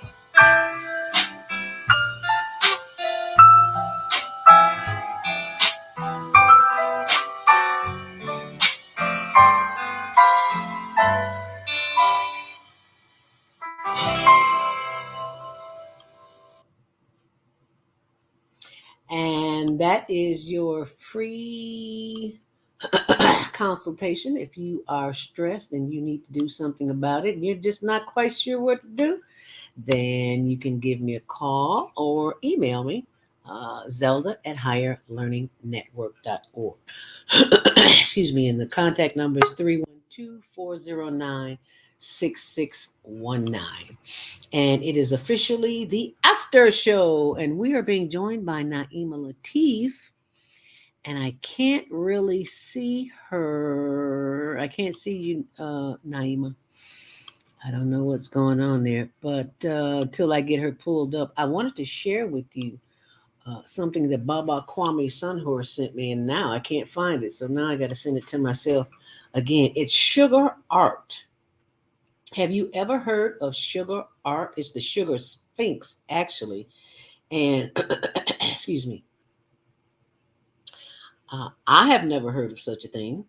And that's why I love this show, because I'm always learning something. And Baba Kwame Sunhorse has shared this information with me, and I want to share it with you.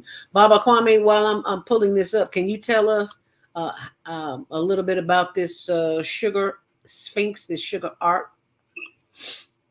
Well, that sister that did that Sphinx is in the old Domino Sugar Factory in Baltimore there. And what she did was all the sugar that was left around in that space, she took and created the artwork that you see her standing in front of, Aunt Jemima, ahead of a Sphinx.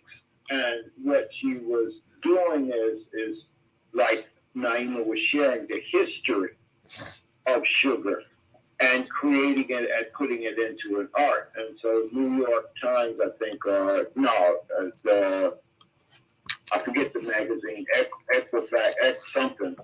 Anyway, they did a expose on her and the art that she created with sugar. There's different pictures and things. And then also there's different books that, you know, if we want to know our story, as the most southern place on earth talks about the Mississippi Delta and their sugar. And you got Sugar, A Bittersweet History that talks about that, and Sugar and Blood. You know, we call it diabetes. Mm-hmm. Back in the day, they used to say, oh, she got the sugar. That was diabetes. That was the way in which we identified the person was a diabetic by over-consuming sugar. And so there's a great history, and like Naima said, that was part of the wealth. Sugar and cotton were two main sources of the world powers' wealth that they obtained, is because the textile industry created the industrial industry in the north. And so sugar was a main source when they brought it into other countries and began to feed it to the consumer, the people of Europe. They went overboard for it. And then that was the way in which we looked at, really, sugar is really brown because it's made from sugar, is what causes it to be so addictive, the same way that coca is a leaf and it's green, and people use it there in the South America. They chew it and use it as medicine. But once you bleach or add chemicals to something and extract from it, then that changes the chemical makeup of it. The same way with opioids.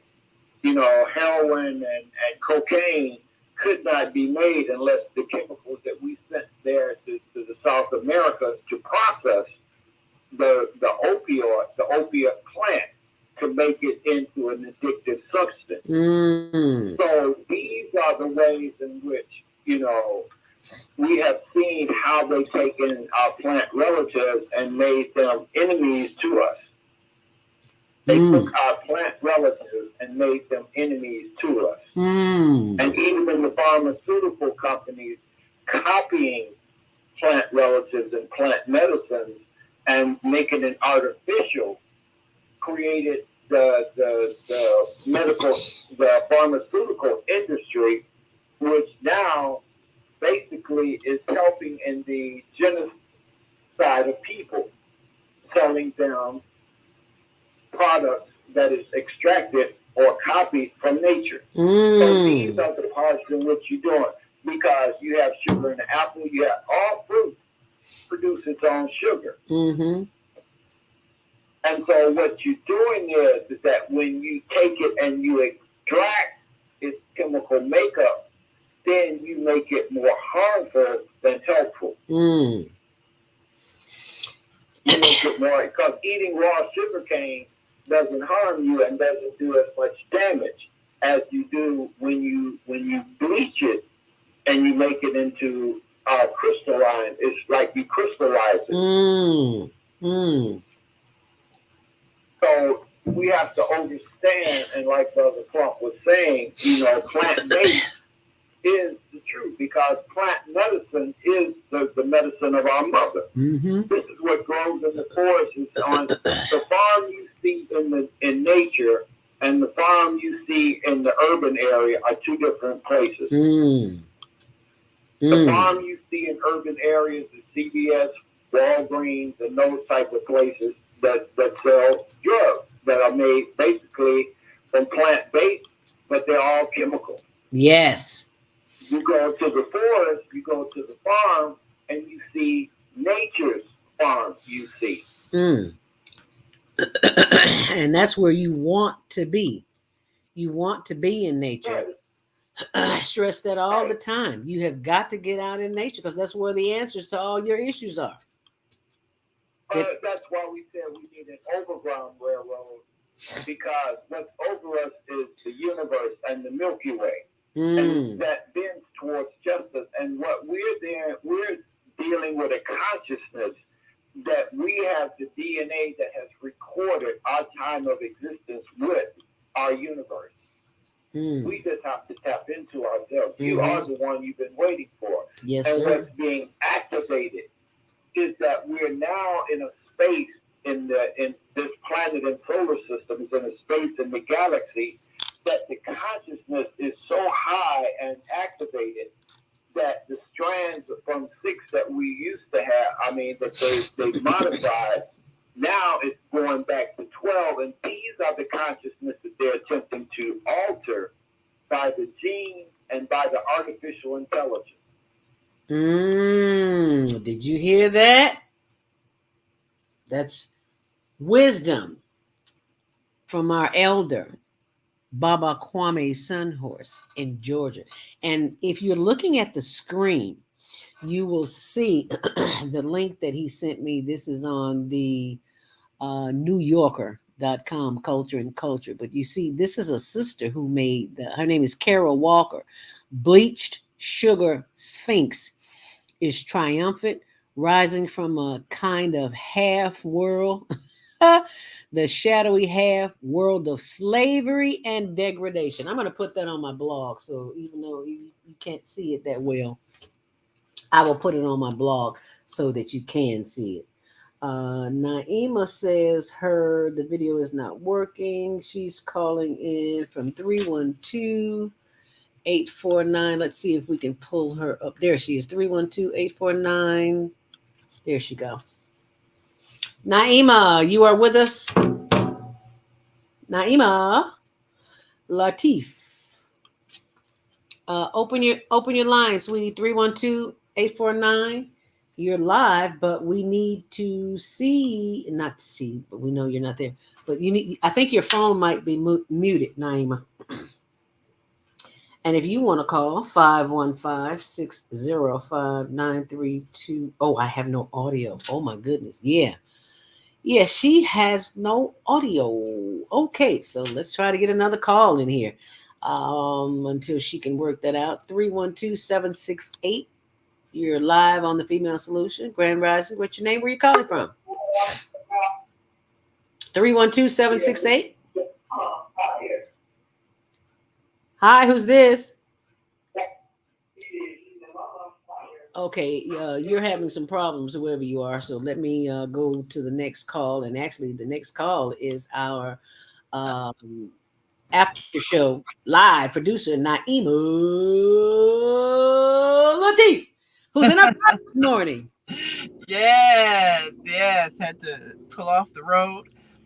But so glad to join you all for this conversation on this Halloween day. And, the interesting thing is that, like we said, a lot of grown people are spending money with elaborate decorations. I've got some neighbors that have done it. And I think a lot of it, people want to do something festive. They want to they do these things because they want to participate in something and feel like they can have fun and all that sort of thing. And I get that, you know.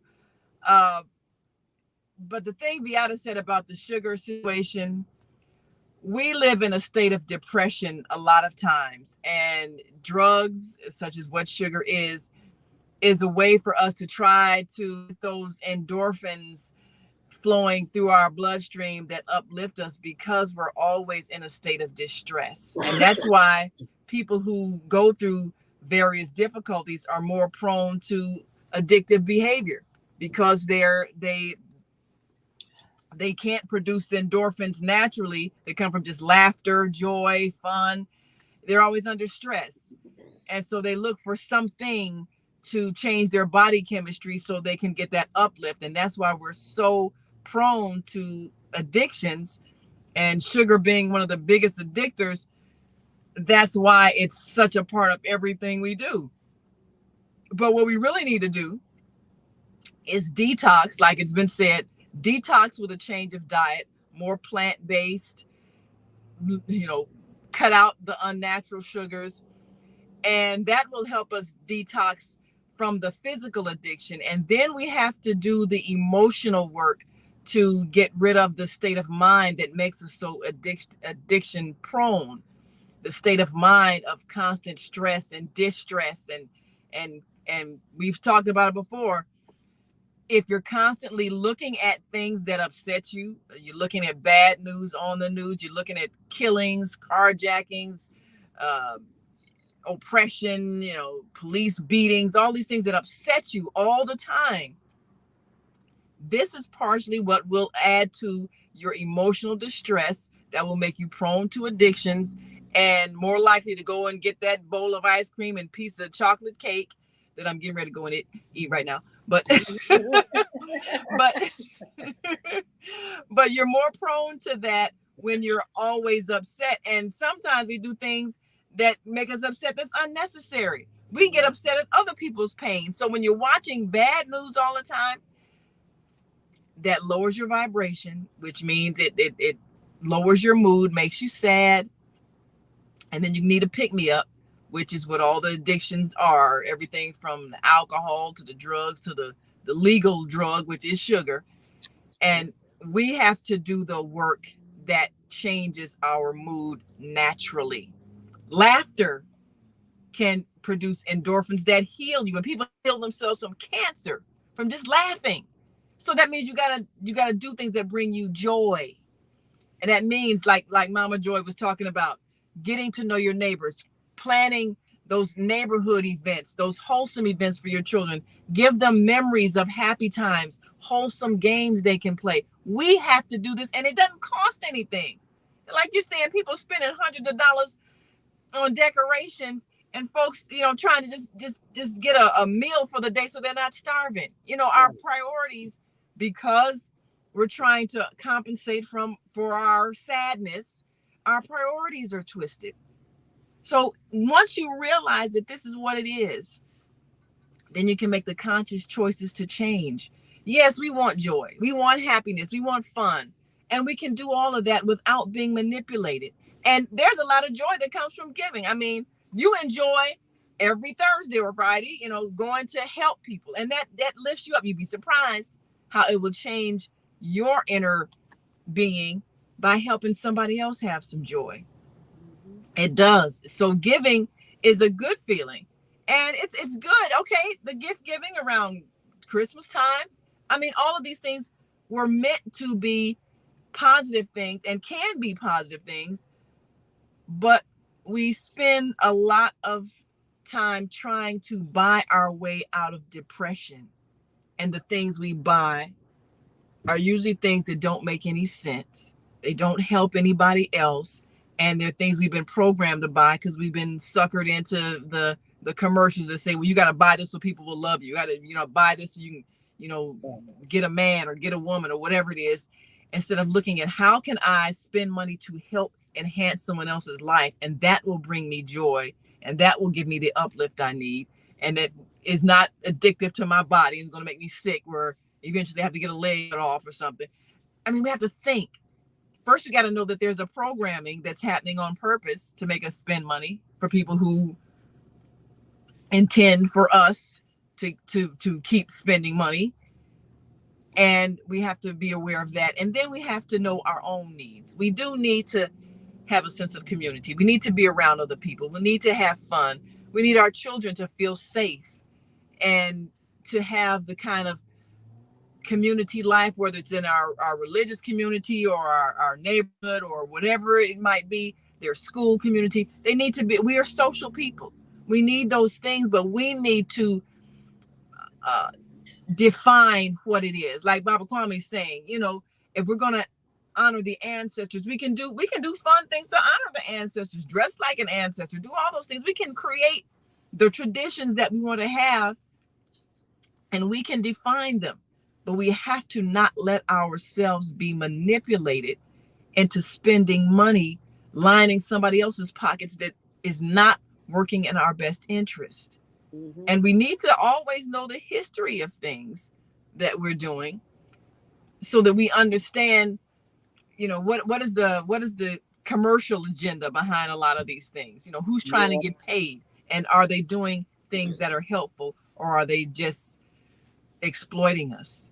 And when we're conscious, then we can explain things to our children. Sometimes, you know, and it's hard, especially when they get to be teenagers, because they're very susceptible to peer pressure. Yeah.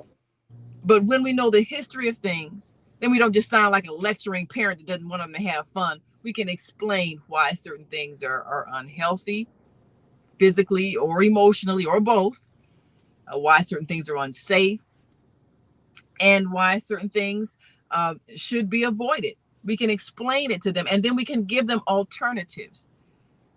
I know it's very difficult. With my daughter, she grew up Muslim, and you know, we wanted to make sure that we didn't make her feel isolated or like she was gonna be denied just little things like birthday parties. And some parents were like, oh, you know, we're Muslim, we don't believe in birthdays and you can't go to the party. Okay, I understand their intention by not wanting to take on other people's celebrations, but your child, only memory that they have, what impressed on their heart was, I couldn't have fun with my friends. Mm-hmm. And that's what they received. They didn't receive any of the lessons that you wanted them to learn about, you don't imitate other people's traditions. They didn't understand any of that on the adult level that you might have understood it. So we also have a responsibility to let our children be children and enjoy childhood, because that's the foundation of your well-being in adulthood. When you did not have enough good memories as a child, then when something stressful happens to you as an adult, you cannot survive it emotionally. That's why they notice soldiers who have PTSD, they're the ones who couldn't draw up from a good childhood memory when they were out there in the hell of war. You know, if you can go somewhere in your mind back to a time when you felt good, it's like resetting your computer. You know, if you've ever had your computer malfunction, you had to go back into history and reset it to, you know, a time when it was working. If you've ever had to do that, you understand the analogy. Well, you have to do the same thing when you're going through a hellish experience and it's really traumatic. If you can go back to a time when there was joy and safety and peace and happiness, you can survive that moment of hell that you're enduring. If you don't have anything to go back to, then you can't survive it. You're going to be traumatized and you're not going to be able to come out of the trauma. So this is why childhood is so critical to our well-being. So we want our children to be able to be children and be able to have fun, but we also have to be aware that there are manipulating factors in our midst that will exploit our ignorance when it comes to our health and emotional well-being. So if we feel that there's something that our child wants to do and we don't think it's wholesome, then we have a responsibility to create something that's also fun but wholesome. You know, okay, invite the neighborhood children over to your house. That way you define the atmosphere of the party and the music they're listening to and all that stuff. But don't expect your child to not be a child and want to have fun and play with their friends and be social, because that's cruel. And I've seen a lot of people do that to their children, you know, religiously strict, both Muslims and Christians. I've seen them both do that.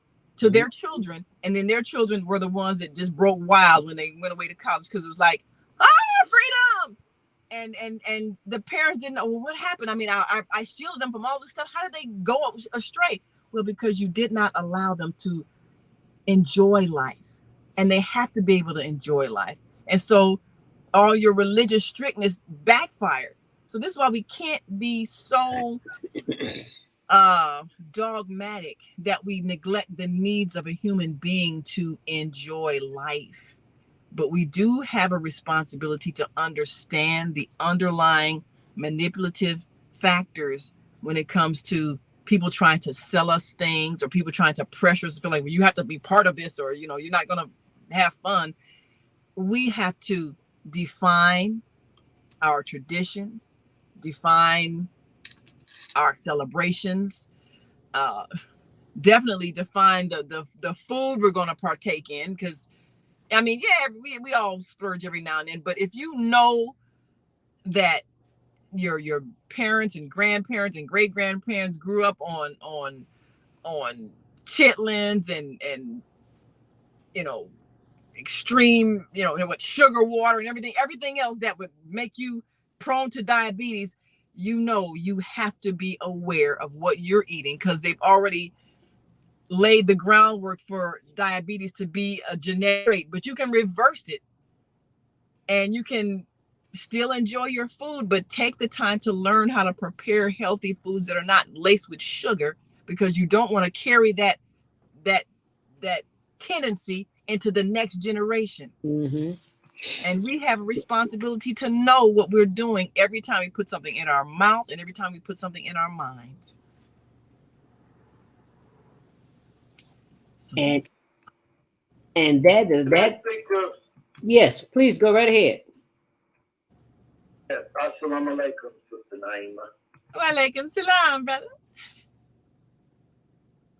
But what she's saying is very important, and part of it is that we're teaching our children through, even in putting them in public schools and schools, because that celebration is acknowledged there in the classroom, and they're taught that this is what this represents. And then you take them and you dress them up in costumes, and you say, go get something free that is going to make them addicted. It's like you were saying about the rainbow opioid or fentanyl. It's not free, but what you're doing is you entice them to get that taste and that feeling. And then once you get them enticed, then they're going to consume. Because you introduce your child, my daughter once told us when she got a little older, she says, Daddy, and she said, yeah. She said, Mommy fed me breast milk. I said, yeah. And she said, then y'all gave me baby food, which was strange, different vegetables and food. She said, well, but why did y'all give me meat? Meat? Why did we give her meat? Because she was trying to figure out all of this was vegetables and natural, and then you turn around and you start giving her, I started giving her chicken. Oh. And the part was she questioned that, because in her mind, this was more natural, the breast milk and the natural strain vegetables and fruits, than consuming meat. And she's still a vegan. Smart lady. Well, look who her baba is. Kwame Sunrose. Come on now. The fruit don't fall far from the tree. And the thing about it, if you raise your children on a certain diet, and they're going to go to people's houses that don't have those foods, sometimes you just have to be prepared. My daughter had good friends. She was growing up, and they were vegan. Now, we were not vegan. We were, and matter of fact, at the time, we weren't 100% vegetarian. Matter of fact, my husband was never vegetarian. But her friends were total vegan, so they would come over for sleepover and then spend the night. And their parents just packed their own little lunches, and they ate their own food, and that was fine. I didn't get offended like, "Are you dying to eat my food?" Because I understood this is how they're raising their children with this specific diet, and so they can still come over and play and have fun and have a sleepover and everything, and not violate their own dietary principles. and everybody had fun. So sometimes that's what you have to do whenever if you are raising your children to eat certain things or not eat certain things, that's fine. Don't say, well, you can't visit your friends or you can't be with anybody else because they don't eat like we eat. Well, no, just sometimes you just got to pack your own snacks and your own lunches or whatever, but let them be with their friends. Let them enjoy life and not feel like they are isolated or strange or whatever, because children don't want to feel like they can't ever belong, and even though you might even be in a family where your nuclear family, your spouse and your children, you're the only ones practicing what you all are practicing out of your whole family. So whenever there's a family gathering, okay, you all aren't eating the ribs on the grill, and you all aren't, drinking the beer. Okay, that's okay, but that doesn't mean you can't be around your family. Like my husband and I, what we usually do, we go to family gatherings, and sometimes people drink. When people start drinking and we start getting tipsy and we know they're gonna get ignorant, that's when we would leave. But but we would still go, So you have to have communities where you raise your children, and if they're participating in an activity feel is not really wholesome, you can make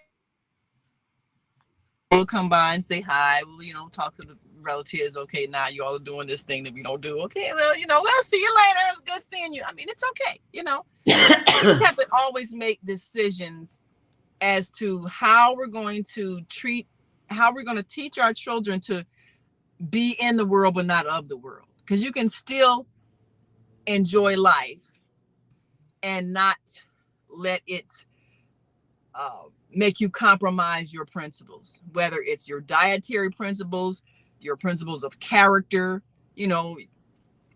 When you raise your children to be conscious that everybody is not conscious, then your children can have more of a self-confidence and a leadership role, and even influencing other people. So, it's good to be able to explain to your child why you make the decisions that you make. You have a situation like today where we're being inundated with Halloween. We're being inundated with a celebration that, and a lot of American celebrations, a little bit of mixtures of a lot of different things, a lot of European traditions and in many different countries in Europe. Stuff gets kind of all smushed together because, that's kind of how America is. Everybody sort of throws in their little thing, and nobody really remembers what it is. And we just want to have a party. I mean, I remember a friend of mine, we were talking about celebrations, and I think she was from Nigeria, and she said, we got a lot of Christians, got a lot of Muslims, and so we got the Christian celebrations, we got the Muslim celebrations. But when I grew up, hey, it didn't matter. Whoever having a party, just go to the party. Oh, the Christians having a party. Okay, we'll do that. Oh, the Muslims having a party. I'm gonna do that. So whatever the celebration, we just want a party. So, and that was kind of good too, because the whole thing is community, joy, celebration of life. Have children feel like they belong to a community. That's the goal that we want. To have a sense of community and reverence for the ancestors who came before us, a sense of purpose as to why we are here. And if every celebration can be a reflection of that, then we can make it be wholesome. We can make it be healthy. We can make it be sober. We can make it be those things if we choose to. And then that way, we and our children can enjoy life and we can build a culture where we can enjoy life and enjoy it in a wholesome way. And wholesome is the divine idea that we are looking for. You can find more wholesome activities on my blog, zeldaspeaks.wordpress.com. There's the information that Baba Kwame Sunhorse sent me for the sugar art. And then Mama Joy just sent me something too for more sugar art. So you scroll down the page, you'll see it there. So just go to zeldaspeaks.wordpress.com and the information will be there. It is 9:31. It is time to go. Yes, I want to thank you all so very much for participating in this conversation this morning. Be sure and share it with someone, because somebody somewhere needs to hear this. As I leave you with the promo, thank you, Baba Kwame Sunhorse, for your input as always. And I will leave you with the promo for the Female Solution. Thank you so much for joining us, and we'll see you back here tomorrow morning live with Jody Susan on the Female Solution on self-care. The Female Solution Global Radio TV Show invites you to an invigorating conversation with our team of hosts Monday through Friday, 7 a.m. to 9 a.m. Central Time. Start your week with Monday Morning Mindfulness with Zelda Speaks. Tuesdays, Self-Care with Jody Susan. Wednesdays, Repairing Broken Families with Naima Latif and co-host Kareem Hamid. Thursdays, Soulful Solutions with Dr. Debbie Green. And Fridays, Health and Wellbeing with Beata. Saturdays, tune in 12 noon to 2 p.m. Central Time. First Saturday, Success Strategies with Jana. Second Saturday, Wendy Williams Esquire on relationships. Third Saturday, Move Around with Deborah. And fourth Saturday, Wisdom with Mama D. Join us Sundays, 7 p.m. to 9 p.m. Central Time for Soul Purpose Healing with Beata.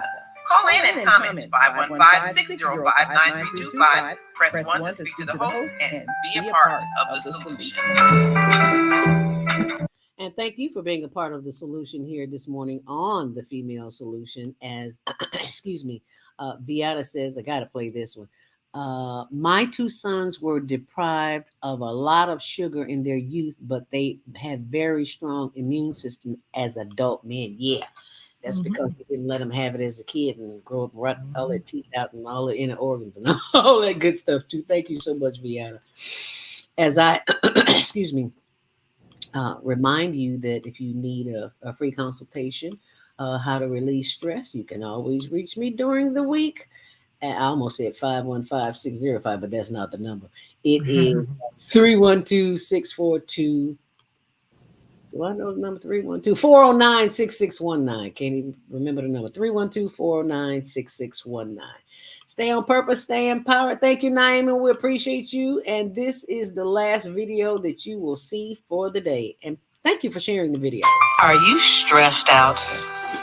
Are you ready to learn some quick techniques on how to de-stress immediately? Then book your free 30-minute consultation with Zelda Speaks, the Mindfulness Stress Relief Coach, at higherlearningnetwork.org. Thanks for sharing.